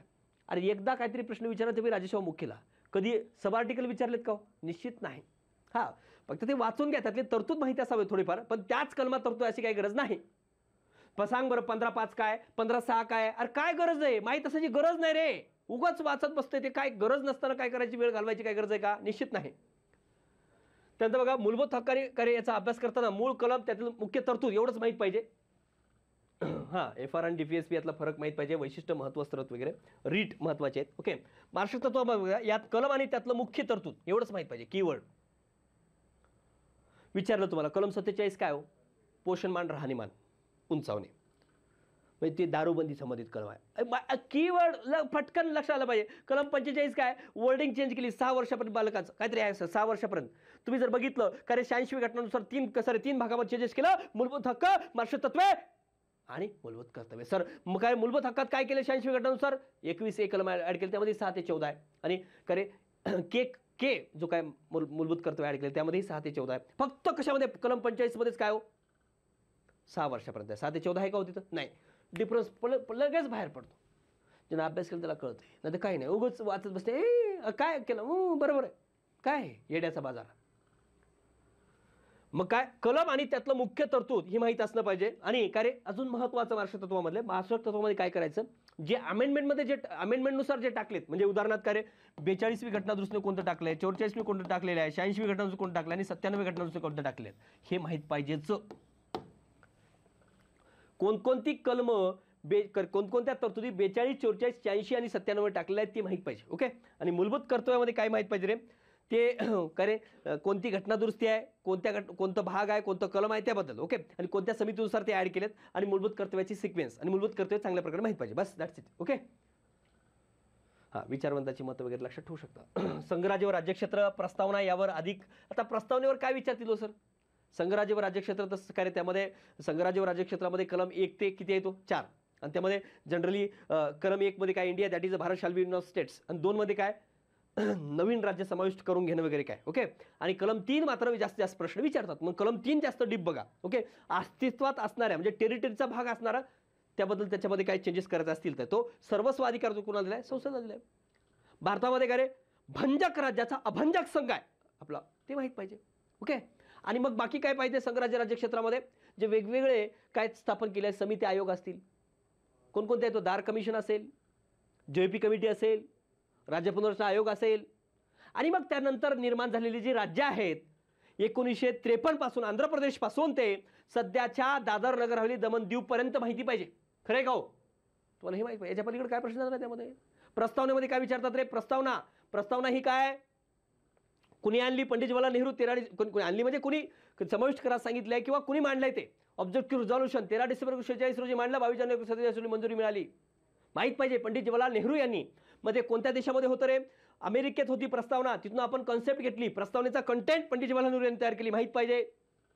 त्यातली जी अमेंडमेंट आहे, एकदाच अमेंडमेंट झालेले ते माहीत पाहिजे. त्यातले कीवर्ड्स माहिती पाहिजे, त्याचा अर्थ माहीत पाहिजे. त्यातल्याच कीवर्डमध्ये कोणत्या कीवर्डवर प्रश्न विचारतो, गणराज्य आणि धर्मनिरपेक्षता यावर जास्त प्रश्न विचारतात. ओके. आणि त्यावर जी काही वेगळ्या लोकांची कमेंट्स आहेत त्यावर विचारतील. की नोट कुणी म्हणले, अर्नेस्ट बार्कर. माहीत पाहिजे मित्र, हे माहीत असा प्रश्न येणार नाही. त्यानंतर महत्त्वाची कलम. आता महत्त्वाची कलम म्हणलं की फक्त काय एक थोडेफार दिले कलम, अरे न्याय व्यवस्थेत संबंधित असणारी, विधानसभेसंबंधित असणारी हे महत्त्वाची कलम माहीत पाहिजे. ओके, नेमणुकीसंबंधित असणारी महत्त्वाची कलम माहिती पाहिजे. अनुसूची असेल आहेतच 12, काय काय त्याच्यामध्ये काय पहिल्या अनुसूचीपासून 12व्या अनुसूचीपर्यंत काय काय आहे ते माहीत पाहिजे तुम्हाला. ओके, भाग असतील, सूची असेल, हे बघितलं पाहिजे. सर लेक्चर जो आहे आपला, ओके, तो पोस्टपोन करा उद्याला. ओके, बघा तुम्हाला आमचा असणारा रेग्युलर लेक्चर पुढं करतोय तुमच्यासाठी, सगळ्या महाराष्ट्रातील तमाम विद्यार्थ्यांसाठी. लक्षात घ्या, आता 6 वाजता लेक्चर होता, खरं आहे का सर? 6 ते 8 लेक्चर होता, तुमच्यासाठी पुढं ढकलतोय. तुमचा एवढा जीव लावून तुम्हाला सगळ्यांना सांगतोय, परवा त्याचा पुरेपूर फायदा घ्या. तास, 1.5 तास, 2 तास उभा राहून तुम्हाला शिकवतोय, सांगतोय. हे सगळं तुम्हाला बघायचं, बघा. नाही बघा, मला काय किती व्ह्यू आले, काय आले, मला काही देणे नाही रे. मला व्ह्यू वाढल्यानंतर मला काय पुरस्कार मिळणार आहे का हो सर? निश्चित नाही. मी पहिलेही सांगितले तुम्हाला, माझे ध्येय मोठे नाहीत. मला काय पैसा लई कमवून मला मोठ्या गाडीत फिरायचं आहे, मोठा बंगला पाहिजे, हे माझे एम नाहीत. मला सगळं म्हणजे या क्षेत्रातून मला समजा उदाहरणार्थ मला उद्या रिटायर घ्यायचं असेल तर मला राहणे माझे काय सर एम आहेत. मला खरं सांगतो, एक ग्रामीण भागात जाऊन राहायचं, मस्त शेतामध्ये जाऊन मस्त काम करायचं, खायचं, बस. काय करायचं रे? खरं आहे का नाही? लई मोठे एम नाहीत. त्यामुळं माझ्या गरजा कमी आहेत, माझे एम कमी आहेत. मला अरे पूर्वीच आई वडिलाचे संस्कार आहेत की असं नाही की बाबा खूप काही कमवून खूप काय असं दिखावा कराय, ते आपलं आवडत नाही. जमिनीवर राहणं आवडत आहे, जमिनीशी नाळ ठेवायचा आयुष्यभर. किती मोठा झाला तरी आता बरीच जण थोडंफार अरे काय थोडं क्लास कुठं तरी 4 पैसे कमवला असला, त्याचे असेच असते छाती, असेच. काय तुला अरे कुत्र विचारत नाही रे. माणूस तुझ्याकडे पैसा मागायला येत नाही, तुझं स्वभाव बघतंय, तू कसा वागतोस ते महत्वाचं आहे. कोणी कोणाला काय देणं काय हो सर, कोण कोणाचं काय देणं लेणं नसते पोरो, लक्षात घ्या. आपला स्वभाव महत्वाचा आहे. आणि मागील काही वर्षापासून संसदेवर प्रश्न विचारले नाहीत, त्यामुळे ते संसद पण टॉपिक बघणं गरजेचं आहे. ठीक आहे, सध्याच्या निवडणुका असतील, सध्याच्या करंट रिलेटेड जे काही पॉईंट आहेत ते बघणं गरजेचं आहे. नियुक्त्या असतील, सगळ्यात महत्त्वाचं काय असतं रे पॉलिटीमध्ये, नियुक्त्या. आणि सध्याची जी काय मला वाटतं आत्ताचं सध्याचं 130वं विधेयक काल मांडलंय, बरोबर ना? 130वं विधेयक मांडलेलं आहे अमित शहा यांनी. पण ते पण आपला माहीत असावं, आपला राजकारणाशी काही रिलेशन नाही, फक्त करंट रिलेटेड पॉईंट्स आपले काय माहिती आहेत ते माहिती असणं गरजेचं आहे. ओके, भूगोल बघा. भूगोलमध्ये जनरली महाराष्ट्राचा भूगोल आणि भारताचा भूगोल यामध्ये बघा 10 प्रश्न येतात भूगोलावर. आता करे या 2 विषयावर तुम्हाला एवढा वेळ का दिला रे सर? 15 प्रश्न येतात. ओके, आता भूगोलावर 10 प्रश्न येतात, त्यामध्ये जनरली 6 ते 7 प्रश्न इथे येतात आणि इथं 3 ते 4 प्रश्न येतात. तुम्हाला हे पण सांगतो, काढून बघा तुम्ही स्वतः. ओके, 3 ते 4 प्रश्न, 6 ते 7 प्रश्न इथंच असतात. ओके, मग आता इथं जास्त भर द्यायचा का? हो, दोन्हीवर पण द्यायचं आहे, पण इथं जास्त द्या. पण याच्यामध्ये काय काय केलं पाहिजे भूगोलामध्ये? पण जास्त भर भूगोलामध्ये बघा तर महाराष्ट्र असेल, भारताचा असेल, दोन्ही कंपॅरेटिव्हली केला तरी चालेल. मग लोकसंख्या, पहिली लोकसंख्या महत्वाचं आहे की नको? लोकसंख्येवर दरवेळेस प्रश्न येतात. लोकसंख्या, मग लोकसंख्येला काय करू सर? अरे लोकसंख्या करताना आता बरेच पोरं बघा, तुम्हाला खरं सांगतो बरं का, लोकसंख्या करताना अडचणी येत आहेत प्रत्येकाला. मी तुम्हाला इथं लोकसंख्येत सांगतो. ते भारत बघ, महाराष्ट्र बघ, काय बघ. पहिली गोष्ट, बेसिक प्रश्न आला तर आपला कव्हर होण्यासाठी काय केलं पाहिजे? पहिलं बेसिक इथून कव्हर होईल. म्हणजे मेन आता डीप प्रश्न आला तर काय करायचं इथं सांगतो. ओके, बेसिक आला तर काय केलं पाहिजे? बेसिक आला तर बघा, पहिलं इंडिया आणि महाराष्ट्र असं लिहून घे. ओके, प्रत्येक म्हणजे एकूण टोटल लोकसंख्या किती आहे? 121 कोटी. अरे कधीच विचारणार, 2011च ना, बरोबर? मग आता महाराष्ट्रामध्ये किती आहे? 11.24 करोड, जे काय असेल. उदाहरण देतोय. मग सर्वाधिक लोकसंख्या असणारे पहिले 3, पहिले 5 जाऊ नको आणि करे शेवटचे 1 किंवा 2 टोटलमध्ये, बरोबर? मग इथं काय, इथं राज्य लिहिशील किंवा केंद्रशासित प्रदेश लिहिशील, बरोबर? मग इथं जिल्हे, बरोबर ना? पहिले झाले. मग आता हा टोटल झाला लोकसंख्या. वृद्धी दर सेम. मग आता पहिलं काय रे, वृद्धी दर किती आहे? पहिलं वृद्धी दर किती आहे भारतात सांगा बरं? किती आहे? 17.6% वगैरे, बरोबर? इथे किती आहे? 15.99%. मग वृद्धी दर सर्वाधिक असणारे 3 कोणते आहेत? मग सर्वात कमी असणार, असं प्रत्येक पॉईंट स्वतः काढाय बेसिकमध्ये. मग आता इथं सर डीप काय भानगड आहे सर, काय करू इथं अजून जास्त? मग काय करायचं बघा. आता समजा याच्यातला एक प्रश्न विचारला लिंगोत्तर, आपण लिंगोत्तरमध्ये काय करतो? पहिले 3 शेवटचे 2 असे करतो, इथं पण तिथं पण, बरोबर? मग आता डीप चाललाय प्रश्न किंवा नागरीकरणावर प्रश्न आला तर, बरोबर ना सर? मग त्यामध्ये काय करायचं मित्रांनो, आता आपला महाराष्ट्राच्या रिलेटेडच हे करायचं आहे. महाराष्ट्राच्या रिलेटेडच डीप विचारतात बघा लोकसंख्येच्या बाबतीत. काय करायचं? आता लिंगोत्तर आहे, हा, या बेसिकमध्ये एक पॉईंट ऍड करा बरं का, की प्रत्येक गोष्ट बघताना खरे 2001 ची एकूण लोकसंख्या किती होती, 11 ची किती होती, हे पॉईंट तुम्हाला आला पाहिजे एकूणमध्ये हा 11 आणि ओके. आणि याच्या पाठीमागं अजून 1991 पर्यंत गेला तरी चालते. फक्त एक पॉईंट 2001 ला लोकसंख्या किती होती महाराष्ट्राची, 9 पॉईंट समथिंग, 9.6 वगैरे, हे माहित पाहिजे हा एवढं. आता लिंग गुणोत्तर बघताना काय करायचं बघा, डीपमध्ये. तर डीपमध्ये काय विभाग किती येतो आपले, स्वतः तयार करा रे बाबा, स्वतः तयार केला तरी तर फायदा आहे. मी एवढं बारकाईनं सांगणार नाही, सांगतोय ओके. का सांगतोय एवढं, की मला माझ्या ग्रामीण भागातल्या विद्यार्थ्यांची काळजी आहे, मला बाकी काही गरज नाही. मी तुम्हाला या सांगतोय म्हणून माझ्याकडे 4 पोरं यावं, माझे 4 पुस्तकं जावं, हा माझा उद्देश नाही. लक्षात, चांगलं लिहिलेलं असेल तर 4 पोरं घेतील, मी चांगलं शिकवत असेल तर माझ्याकडे 4 पोरं येतील, नाही जर शिकवत असेल तर नाही आले तरी काही फरक पडत नाही. बरोबर का सर? मी चांगलं शिकवत असेल तर माझ्याकडे काय यावं त्यांनी, निश्चित येऊ नये. माझं चांगलं पुस्तक नसेल तर येऊ नये. बरोबर हो सर, येऊन येते. आपण चांगलं करत असाल तर विद्यार्थ्यांनी घ्यावं, त्यांचं कुणाचंही आयुष्य बर्बाद होण्यासारखं कुठल्याही शिक्षकांना वागू नये, स्पष्ट असावं. काहीतरी करे, मी आतापर्यंत अनेक मेन्स दिलो म्हणून मेन्स टाकलंय काही पुस्तकावर सर, मी काय एवढं ग्रॅज्युएट आहे, माझं एवढं शिक्षण आहे, माझं या क्षेत्रात शिक्षण आहे म्हणून टाकलंय कधी नाही. प्लेन नाव दिलंय, विद्यार्थ्यांना कंटेंट बघावं, घ्यावं. खरंच यानं कुठलीही परीक्षा पास नाही आहे का, असं तुम्हाला दाखवतो माझे काय परीक्षा पास आहे ते या क्षेत्रातले. पण मी कधी टाकलंय का हो सर? निश्चित टाकलं आणि टाकणार पण नाही. काय गरज आहे त्याची, त्याचा याचा काय संबंध आहे लिहिण्याचा हो? आता तुम्ही डेप्युटी कलेक्टर आणून शिकवायला शका, काय कायला उभं राहता येत नाही तर शिकवायचं थांबलं, बरोबर ना? शिकवणं वेगळीच चीज आहे आणि अधिकारी होणं वेगळं चीज आहे. कदाचित मला अधिकारी व्हा म्हणजे जमलं नाही म्हणून मी इथं आलोय, खरंय का? मग आता इथं काय करायचं, लिंग गुणोत्तर बघा. विभाग, आता समजा उदाहरणार्थ नाशिक विभाग आहे, उदाहरण धरा रे, नाशिक विभाग. आता या विभागाचं काही इथं लिहायचं, सरासरी असते विभागाचे जनरली ओके. आणि त्या विभागामध्ये सर्वाधिक लिंग गुणोत्तर असणारा कोणता जिल्हा आहे, पहिले 2 लिहा, वाटलं तर पहिला 1 लिहा. आणि इथं करे सर्वात कमी असणार. याच्यामुळे काय होते, रँडमली कुठल्याही जिल्ह्याचं लिंग गुणोत्तर विचारतं हे येईल, असं प्रत्येक पॉईंटचं तयार करा. मग नागरीकरण असेल, ग्रामीण असेल, किंवा लिंग गुणोत्तर असेल, वृद्धी दर असेल, काही असेल, साक्षरता असेल, मग प्रत्येक विभाग त्या विभागात सर्वाधिक असणारा, सर्वात कमी असणारा, हे तयार केला, तुमचा प्रश्न लोकसंख्येचा प्रत्येक सुटेल, याची शाश्वती मी देतो ओके. आणि मॅप रिडिंग जास्तीत जास्त करा भूगोलाला ओके. मग आता त्यानंतर काय रे बाबा, भूगोलामध्ये बघा महाराष्ट्राचा भूगोल इथं काय दिलंय का, ठीक आहे. हां, काय प्रथम महाराष्ट्र भूगोलाबद्दल पाहूया. यात मागील 10 पैकी 5 प्रश्न विचारण्यात आलेले आहेत. 5 आलेत, आता 6 आलेत ओके. 5 पैकी प्राकृतिक भूगोल, वनस्पती, ठीक आहे. मी तुम्हाला याच्या सगळ्या गोष्टी सांगतो, काही फरक नाही पडत ओके. बघा लोकसंख्या हा टॉपिक करावाच लागणार आहे आपल्याला सर, दोन्हीला आहे पण हा भारत, मी दोन्ही सांगतो, मला दोन्ही सेमच असतात, काही वेगळं नाही, दोन्हीलाही सारखेच टॉपिक असतात, दोघांचंही बघायचं. लोकसंख्या दुसरा, त्यानंतर काय रे, सगळ्यात महत्त्वाचा टॉपिक प्राकृतिक भूगोल आहे, महाराष्ट्राचा असेल, भारताचा असेल.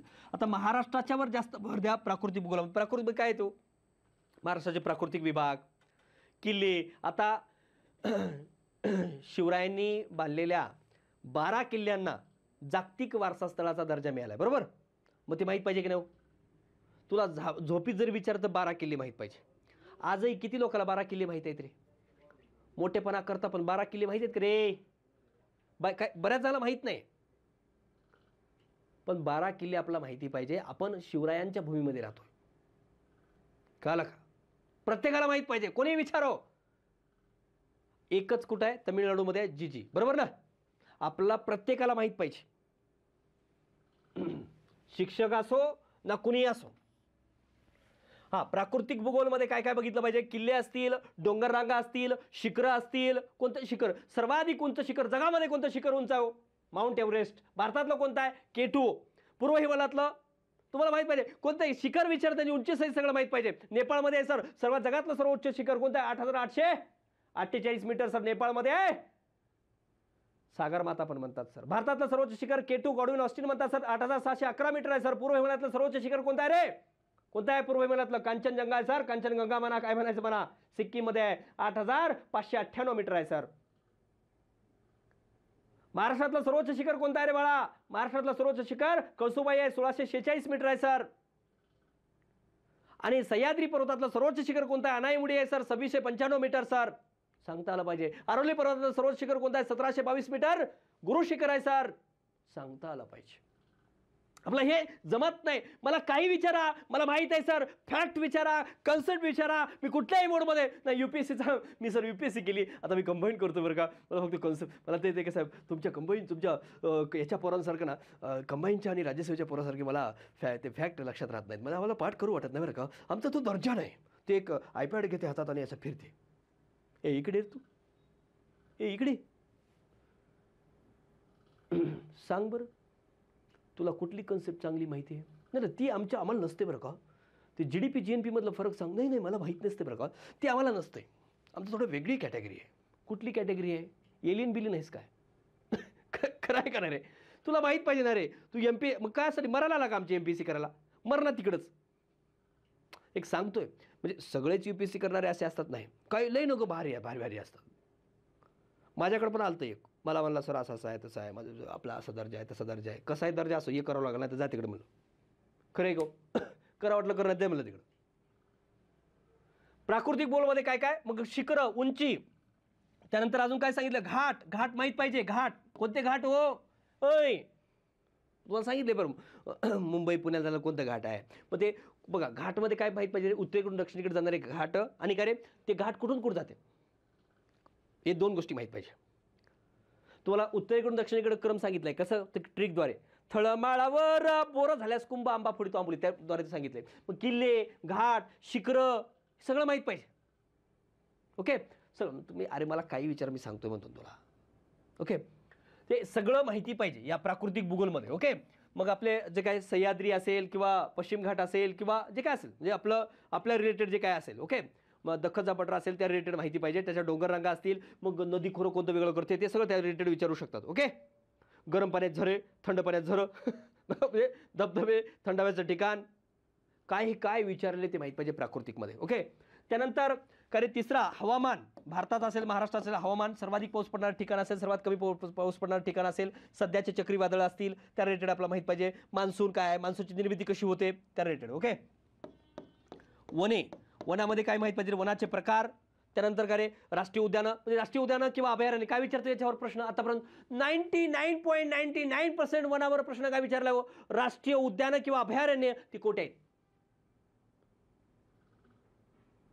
याला विचारलं, सांग बरं की बाबा सुधागड कुठं आहे, माहीत नाही सर. राधानगरी कुठं आहे, माहीत नाही सर. गौताळा ऑटोरम घाट कुठं आहे, माहीत नाही सर. काय माहित आहे बघ, तुला काही विचारता यायला पाहिजे आणि त्याची वैशिष्ट्य. आणि काय राष्ट्रीय उद्यान, अभयारण्य, त्याचं ठिकाण, दॅट्स इट. याच्या पलीकडे प्रश्न येत नाहीत वनांवर. आणि सध्याचा फॉरेस्ट रिपोर्ट, मग सर्वाधिक वनाचं प्रमाण आणि वृक्षाचं प्रमाण एकूणामध्ये कोण, वृक्ष आणि वनांमधलं. बघा, वन आणि वृक्ष एकत्रित त्याचा काय फॉरेस्ट रिपोर्ट असतो, बरोबर ना. मग त्यांचं प्रमाण काय महाराष्ट्रामध्ये असेल, भारतामध्ये असेल, कोणत्या राज्यामध्ये आहे, कोणत्या राज्यामध्ये कमी आहे ते माहीत पाहिजे. फॉरेस्ट रिपोर्ट सध्याचं जे काय मी दिलं ते व्यवस्थित तेवढं करा. ओके, आणि कोणत्या वनाचा काय उपयोग होतो, वनाचे प्रकार, वनाच्या प्रकारामध्ये काय पावसानुसार त्यामध्ये आढळणारे वनाचा प्रकार आणि ते कुठं आढळतात, दॅट्स इट. ओके, हे माहीत पाहिजे. आणि वनाचा उपयोग, कात कोणत्या वनापासून बनवतात हो सर, खैराच, सेमलपासून काय माहीत पाहिजे. हा, आणि वनाच्या रिलेटेड असणाऱ्या स्कीम, दॅट्स इट. त्यानंतर खनिज संपत्ती. मग खनिज संपत्तीमध्ये काय माहीत पाहिजे रे, ते खनिज किती प्रमाणात आढळते, त्याचं उत्पादन किंवा साठ्याचं प्रमाण काय, आणि ते कुठं आढळते, दॅट्स इट. आढळ रे, बॉक्साईट कुठं आढळते, फक्त काय रे कोल्हापूर, सातारा, सांगली आणि पूर्ण कोकण, बरोबर का हो. विदर्भामध्ये आढळते का नाही. आपला दख्खनचा पठार जो आहे, दख्खनच्या पठारामध्ये जनरली खनिज आढळत नाही. एक तर काय रे कोकण, नाही तर मग विदर्भ. हे माहीत पाहिजे, बेसिक इन्फॉर्मेशन जी आहे ती माहीत पाहिजे. खनिज संपत्तीमध्ये ह्या रिलेटेड बघून घ्या सगळं. त्यानंतर काय रे ऊर्जा साधने, ऊर्जा साधन संपत्ती, लोकसंख्या सांगितलं तुम्हाला. ऊर्जा साधन संपत्तीमध्ये पवन ऊर्जा काय जे काय सगळे, म्हणजे भारत आणि महाराष्ट्र दोन्ही बघायचा. त्यानंतर कोणतरी कृषी टॉपिक खूप महत्त्वाचा आहे. कृषी असेल, त्यानंतर जलसिंचन असेल, जलसिंचनावर विचारतात बरं का, जलसिंचन योजना. या जलसिंचनमध्ये काय बघायचं रे, तलाव कोणता तलाव कुठं आहे, पांगरी तलाव कुठं आहे रे माहीत नाही, सावळी तलाव कुठं आहे रे माहीत नाही. काय माहिती आहे मग. मध्यम जलसिंचन प्रकल्प, त्यानंतर काय रे मोठे जलसिंचन प्रकल्प, या स्वरूपात लक्षात ठेवा, मी दिलंय सगळं बघा हे. ओके, आणि सर्वाधिक जलसाठा वगैरे कुठं आहे ते, आणि जलसिंचन योजनाच्या बद्दल एवढ्या गोष्टी माहिती असणं गरजेचं आहे. आणि जलसिंचन व्यवस्था किती आहे बाबा, किती 50 एकरला किती होती, आता सध्या किती आहे, जलसिंचनासंबंधित एखादी स्कीम असेल तर माहीत असणं गरजेचं आहे. ओके. पर्यटन, अजून काय विचारतात रे, भूरूपशास्त्र, मृदा, वाहतूक दळणवळण,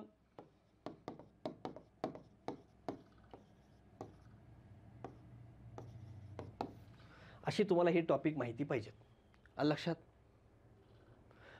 प्राकृतिक सोबत राजकीय पण घ्या बरं काही, नाही तर म्हणसाल राजकीय कुठं गेलं सर, राजकीय पण घ्या. ओके, हे माहिती पाहिजेत. अजून एक्स्ट्रा टॉपिक करायचं तुम्ही करू शकता. एवढं केला तरी याच्या बाहेर जाणार नाही. ओके, कृषीवर वगैरे जास्त भर द्या. आता इतिहास बघा, इतिहासावर किती प्रश्न विचारतात तो, 10 प्रश्न विचारतात. इथंही बघा 6 ते 7 प्रश्न, कधी 8 प्रश्नही महाराष्ट्रावर असतात. जास्त प्रश्न महाराष्ट्रावर आहेत, बरोबर. आता तुम्हाला काय, आता माझ्याकडे इथं गडबचा पेपर आहे ना, मी सांगतो तुम्हाला. महाराष्ट्रावर जास्त प्रश्न आहेत बघा. भारतात पहिली सूतगिरणी मुंबई, पहिला क्वेश्चन कोड आहे, महाराष्ट्रावर आहे. दुसरा रामजी शिरसाट कोल्हापूर, बरोबर, याच्यावर विचारलंय 27व्या फलटणीतलं. हे सगळे प्रश्न बघा, 9 प्रश्न 10 पैकी आपल्या कंबाईन बुकमध्ये आहेत, बरोबर ना. दुसरा प्रश्नही महाराष्ट्राचा आहे. सती प्रथेबद्दल विचारलाय, तो पण काय असा अवघड नाही, पण तो भारतामध्ये येतो, महाराष्ट्रामध्ये येतो, ठीक आहे, तो भारतात टाकू आपण. प्रार्थना समाज महाराष्ट्र आहे, तिसरा. चौथा कामगार हितवर्धक सभा कुठे आहे हो, महाराष्ट्र, 5वा प्रश्न. ओके. 6वा प्रश्न राजा रघुजी, तिसरा, महाराष्ट्र आहे.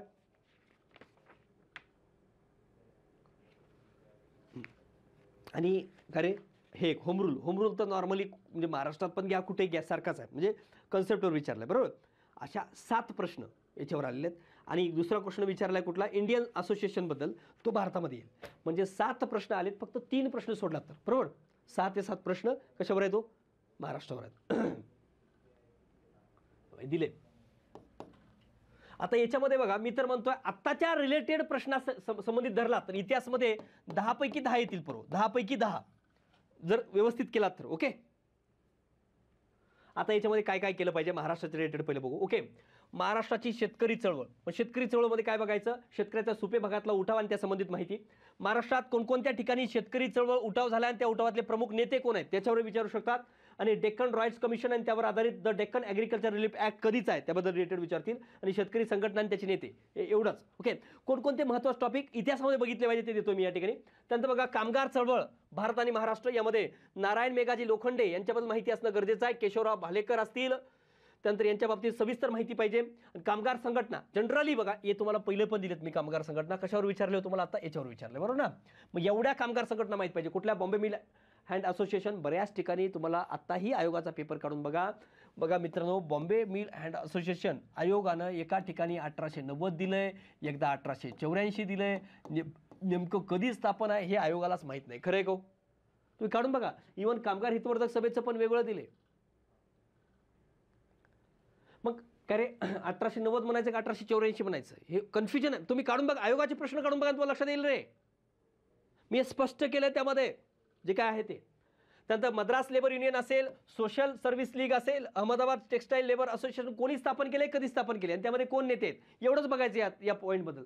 All India trade union Congress असेल, बॉम्बे टेक्सटाईल युनियन असेल, लालबावटा युनियन असेल, बॉम्बे पोस्टल युनियन असेल, हां, ती केव्हा स्थापन झाली, कुठे स्थापन झाली, कोणी स्थापन केली आणि कशासाठी स्थापन केली, त्यात कोण कोण होते याबाबत माहीत पाहिजे. सर्वात जास्त माहिती बॉम्बे मिल हँड असोसिएशनमध्ये बघितलं पाहिजे. ओके. आणि दीनबंधू वृत्तपत्र आणि फॅक्टरी ॲक्ट या संबंधित बघा कामगार चळवळीमध्ये. ओके. आणि 1857 पूर्वीचे उठाव, यात भिलांचा उठाव, कोळ्यांचा उठाव, रामोशांचा उठाव याबाबत माहिती पाहिजे.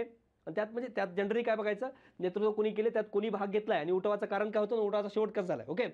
आणि उठावात महत्त्वपूर्ण घटना कोणती घडली का, गडकऱ्यांचा उठाव, हटकरांचा उठाव, सावंतवाडीचं बंड याबाबत मात्र थोडेफार माहिती असणं गरजेचं आहे. आता इथं विचारले की तुम्हाला कशाचं विचारलं,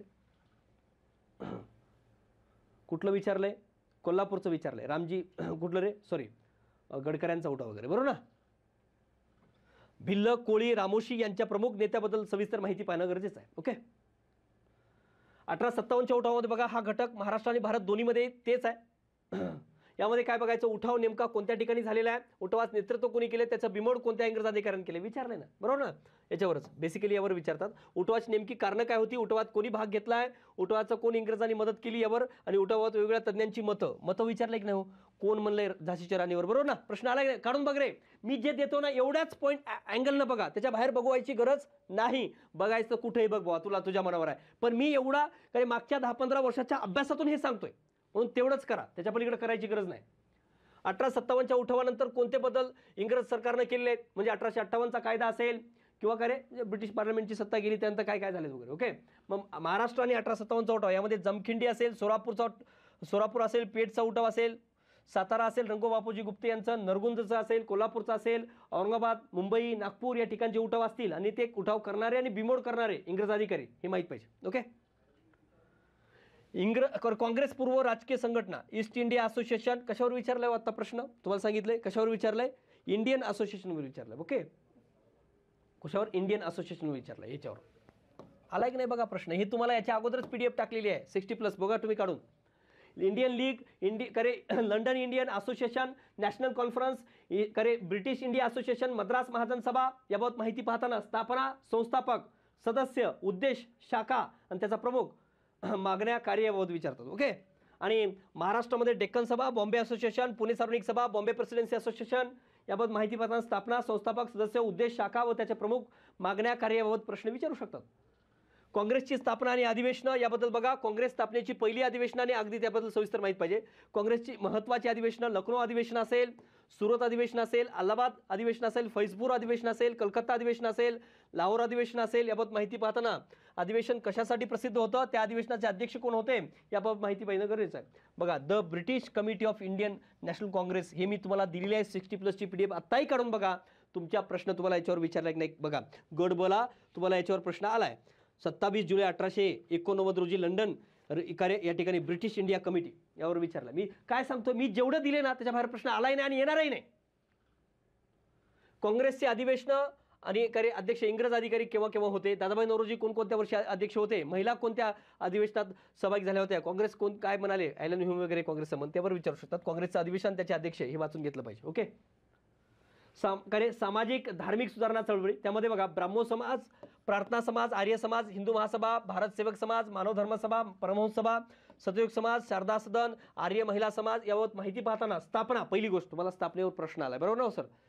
समाज दिले आणि स्थापना दिली, याच्या पहिल्याच याच्यावर बेसिकवर विचारलं. त्यानंतर संस्थापक विचारू शकतात, सदस्य विचारू शकतात, मूळ उद्देश काय आहे, तत्व काय, संबंधित वृत्तपत्र, त्या समाजाशी संबंधित विशेष व्यक्तिमत्व, समाजाचे कार्य. आता सत्ययुग समाजाबाबत मात्र माहिती पाहताना सत्ययुग समाज आणि शव महाराज या संबंधित माहिती पाहणं गरजेचं आहे. एवढं याच्या रिलेटेड बघितलं, त्याच्या पलीकडे काही बघायची गरज नाही. प्रत्येक समाज व त्या समाजाचे संस्थापक यांच्याबाबत सविस्तर माहिती पाहावी. उदाहरणार्थ ब्राह्मो समाज आणि पाहताना अगदी सविस्तर राजाराम मोहन राय बघितलं पाहिजे, म्हणजे ते समाज आणि त्या समाजाची स्थापना करणारा मेन व्यक्ती जे संस्थापक आहेत त्यांच्याबद्दल माहिती असणं गरजेचं आहे. ओके, आता सध्या या घटकावर प्रश्न विचारताना आयोग संबंधित समाजाचा इतर व्यक्तीबाबत विचारते, पण जनरली हे मेन्सला विचारलेलं आहे, आता ते पण राज्यसभा मेन्सला, पण एवढंच बघा पॉईंट. ओके, असहकार चळवळ आणि सविनय कायदेभंग यावर महाराष्ट्र संबंधित प्रश्न 2018 पासून म्हणजेच कंबाईनला तर अजून आला नाही, पण भारताच्या रिलेटेड विचारू शकतात. ओके, राष्ट्रीय चळवळीमध्ये होमरूल चळवळ वगैरे बेसिकली माहीत पाहिजे, ते क्रोनॉलॉजीनुसार लक्षात ठेवा, बाकी काही लक्षात ठेवायची गरज नाही. ओके, क्रांतिकारी चळवळ महाराष्ट्रामध्ये बघा, सेनापती बापट, वासुदेव बळवंत फडके, विदा सावरकर, पांडुरंग सदाशिव खानखोजे असतील, या व्यक्तीबद्दल सविस्तर माहिती पाहिजे. गुप्त संघटना यवतमाळ, अमरावती, हैदराबाद, बेळगाव, वर्धा, नागपूर या ठिकाणी नेतृत्व म्हणजे ठिकाण नेतृत्व कोणी केले हे माहीत पाहिजे तुम्हाला. आणि खटले, नाशिक कट खटला, जॅक्सन खूर खटला माहीत पाहिजे. शिवाजी क्लब, क्रांतिकारकाला प्रेरणा देणारं नाटक, समर्थ विद्यालय, चाफेकर क्लब, सदाशिव निळकंठ जोशी यांच्याबद्दल माहिती पाहिजे. मी इथं जेवढं दिलं ना क्रांतिकारकाबद्दल तेवढंच माहिती असणं गरजेचं आहे. भारतामध्ये सुभाषचंद्र बोस, लोकमान्य टिळक, श्यामजी कृष्ण वर्मा, रासबिहारी बोस, आणि संघटना मला तर अभिनव भारत असेल किंवा HRA याच्यावर विचारलं की नाही, मी तुम्हाला याच्यावर हायलाईट पण केलं होतं. खरं आहे का तर त्यामध्ये काहीतरी घडलं असेल म्हणून दिलं असेल ना, तुम्हाला त्याच्यावरच प्रश्न आला बघा काढून. इंडिया हाऊस असेल, काँग्रेस रेडिओ असेल, अनुशीलन समिती असेल, आणि क्रांतिकारकाचं वैयक्तिक कार्य मदनलाल धिंगरा असतील, अनंत कानेरे असतील, बारेंद्र कुमार घोष असेल, भूपेंद्रनाथ दत्त असतील, हेमचंद्र दास असेल, उल्हास दत्त असतील, खुदिराम बोस असेल किंवा प्रफुल्ल चाकी असतील, यांच्याबद्दल माहिती असणं गरजेचं आहे. ब्रिटिशांचं आर्थिक धोरण यावर जास्त प्रश्न असतात. यामध्ये संपत्तीच्या निसारणाबाबत राजाराम मोहन राय, दादाभाई नौरोजी, न्यायमूर्ती रानडे, त्यानंतर रामकृष्ण विश्वनाथ लोकहितवादी यांचं मत आणि त्यांची पुस्तक कोणती आहे त्यावर प्रश्न येऊ शकतो. नगदी पिकं कोणती, त्याचा परिणाम काय, शेतकऱ्यावर काय झाला या संबंधित प्रश्न विचारू शकतात. शेतीचं व्यापारीकरण म्हणजे काय, अनौद्योगिकरण म्हणजे काय, त्यामुळे नेमका काय परिणाम झाला याबद्दल प्रश्न येतील. ब्रिटिशांच्या काळामध्ये रेल्वे, टपाल याबद्दल विचारतील बरं का. टेलिग्राम विकास आणि त्यातल्या रेल्वेबाबत मात्र जास्त प्रश्न येतील. दुष्काळ आयोग आणि त्याची स्थापना विचारले की नाही, दुष्काळ आयोग त्यावर 2-3 प्रश्न आले. मी जे दिलोय ना त्या बाहेर प्रश्नही नाही आणि येणारही नाही. 1883चा त्यावर 2-3 प्रश्न आलेत बरोबर. त्यानंतर गव्हर्नर जनरल आणि व्हॉइसरॉय इथं बघा, लॉर्ड डलहौसी, लॉर्ड रिपन विचारलं, लॉर्ड रिपनवर बघा काढून, Lord William Bentinck, Lord Lytton, Lord Wellesley, Lord Cornwallis, त्यानंतर Lord Curzon, Metcalfe, Lord Dufferin, Lord Hastings, Lord Mountbatten, C Rajagopalachari, एवढेच गव्हर्नर जनरल वाचून घ्यावेत, त्याच्या पलीकडे वाचायची गरज नाही. भूसुधारणा पद्धती, रयतवारी, महालवारी, कायमधारा, मोजेवारी पद्धत हे पाहताना त्यांचा विस्तार कोणी लागू केलाय, त्यातले घटक आणि भारतातले किती टक्के भागात ही लागू झाली आणि त्या पद्धतीमधील गुण आणि दोष माहिती असणं गरजेचं आहे. आणि प्रिंगलची जमीन महसूल पद्धत, रिकार्डोचा सिद्धांत, जनरली याच्यावर कमी प्रश्न विचारतील, पण हे चांगलं बघा, हे महत्वाचं आहे. ओके. वृत्तपत्रामध्ये बघा, वृत्तपत्र पाहताना ते दलित चळवळी संबंधित, ब्राह्मणत्व चळवळी संबंधित, शेतकरी चळवळी इथंच विचारले तुम्हाला प्रश्न बरोबर, आणि कामगार चळवळी संबंधित, राष्ट्रीय चळवळी संबंधित, परदेशात निघाले वृत्तपत्र या संबंधित माहिती असणं गरजेचं आहे. वृत्तपत्र केव्हा स्थापन झाले आणि कोठे स्थापन झाले, त्यांची संस्थापक तुम्हाला काय विचारले, वृत्तपत्र आणि त्याची संस्थापक विचारले बरोबर ना. भालाकार कोण आहेत बरोबर ना, विचारलं की नाही मॅच द पेअर मध्ये, तुम्हाला प्रत्येक सांगतो या ठिकाणी. समाज सुधारक बघा, कोणकोणते समाज सुधारक व्यवस्थित करणं गरजेचं आहे. महात्मा फुले असतील, डॉक्टर बाबासाहेब आंबेडकर असतील, धोंडो केशव कर्वेजी असतील, राजश्री शाहू महाराज असतील, वीरा शिंदेजी असतील, आगरकरजी असतील, विश्वशास्त्री पंडितजी असतील, नाना शंकरशेठजी असतील, दादाबा पांडुरंग तरखडकरजी असतील, लोकहितवादी जे असतील, पंडिता रमाबाई जी असतील, रमाबाई रानडेजी असतील, ताराबाई शिंदेजी असतील, रखमाबाई राऊतजी असतील, अनुताई वाघजी असतील, बाळशास्त्री जांभेकरजी असतील, बहिरामजी मलबारीजी असतील, बाबा पद्मनजी असतील, पंजाबराव देशमुखजी असतील, गवा जोशीजी असतील, न्यायमूर्ती रानडेजी असतील, सयाजीराव गायकवाडजी असतील, बहुदाजी लाडजी असतील, विष्णू विकाजी गोखलेजी असतील, साने गुरुजीजी असतील, कर्मवीर भाऊराव पाटीलजी असतील, यांच्याबद्दल डिटेल माहिती असणं गरजेचं आहे. यांच्या पलीकडे प्रश्न जाणार नाही.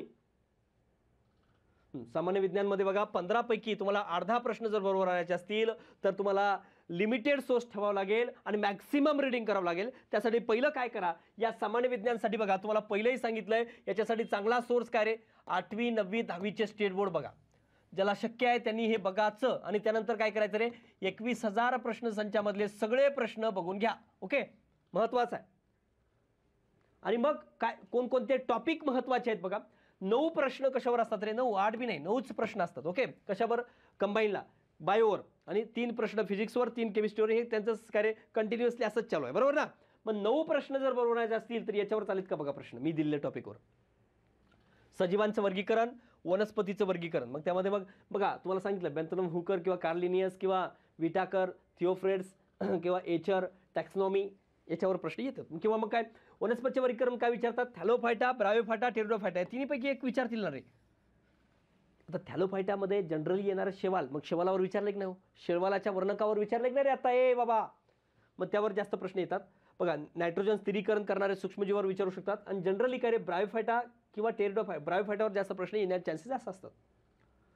प्राण्यांच्या वर्गीकरण बघा, त्याच्या शरीराची रचना कशी आहे, सिमेट्री वगैरे त्यावर विचारतील. आणि प्राणी त्याचे वैज्ञानिक नावं काय किंवा प्राण्यांचं 10 संघ जे आहेत त्याच्याबद्दल डिटेल माहिती असणं गरजेचं आहे. ओके. आणि त्यानंतर मत्स्यवर्ग, उभयचर वर्ग असेल, सरपटणारे प्राणी असेल किंवा सस्तनी प्राणी असेल त्याबद्दल विचारतील. सस्तन प्राण्यावर विचारले, कांगारूवर विचारलंय का आता प्रश्न. ओके, कोणता प्राणी आहे, नॉर्मल विचारलाय की काय डीप विचारलं नाही.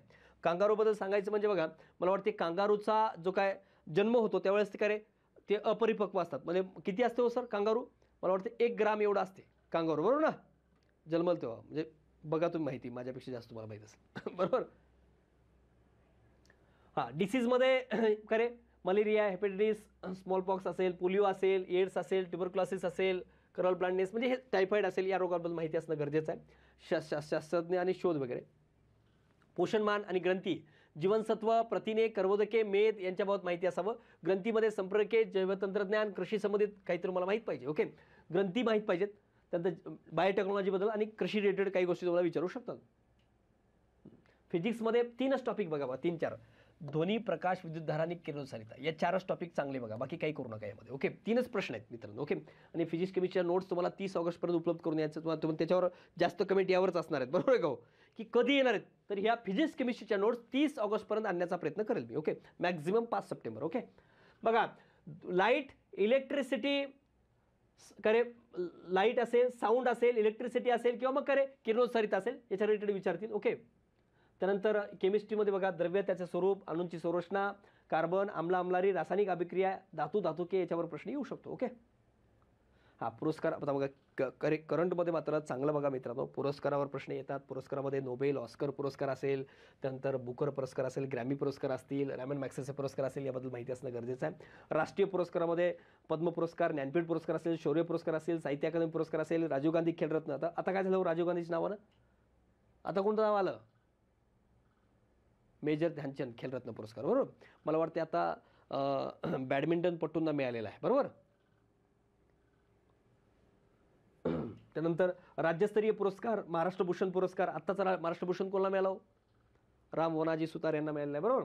मराठी भाषा विभाग पुरस्कार वगैरे. ओके. करंदीकर जीवनगौरव पुरस्कार वगैरे. ओके. पुरस्काराबद्दल माहिती पाहताना काय बघायचं? 23-24चा पुरस्कार. आता इथं काय बघणार? 24 आणि 25चा पुरस्कार बघा.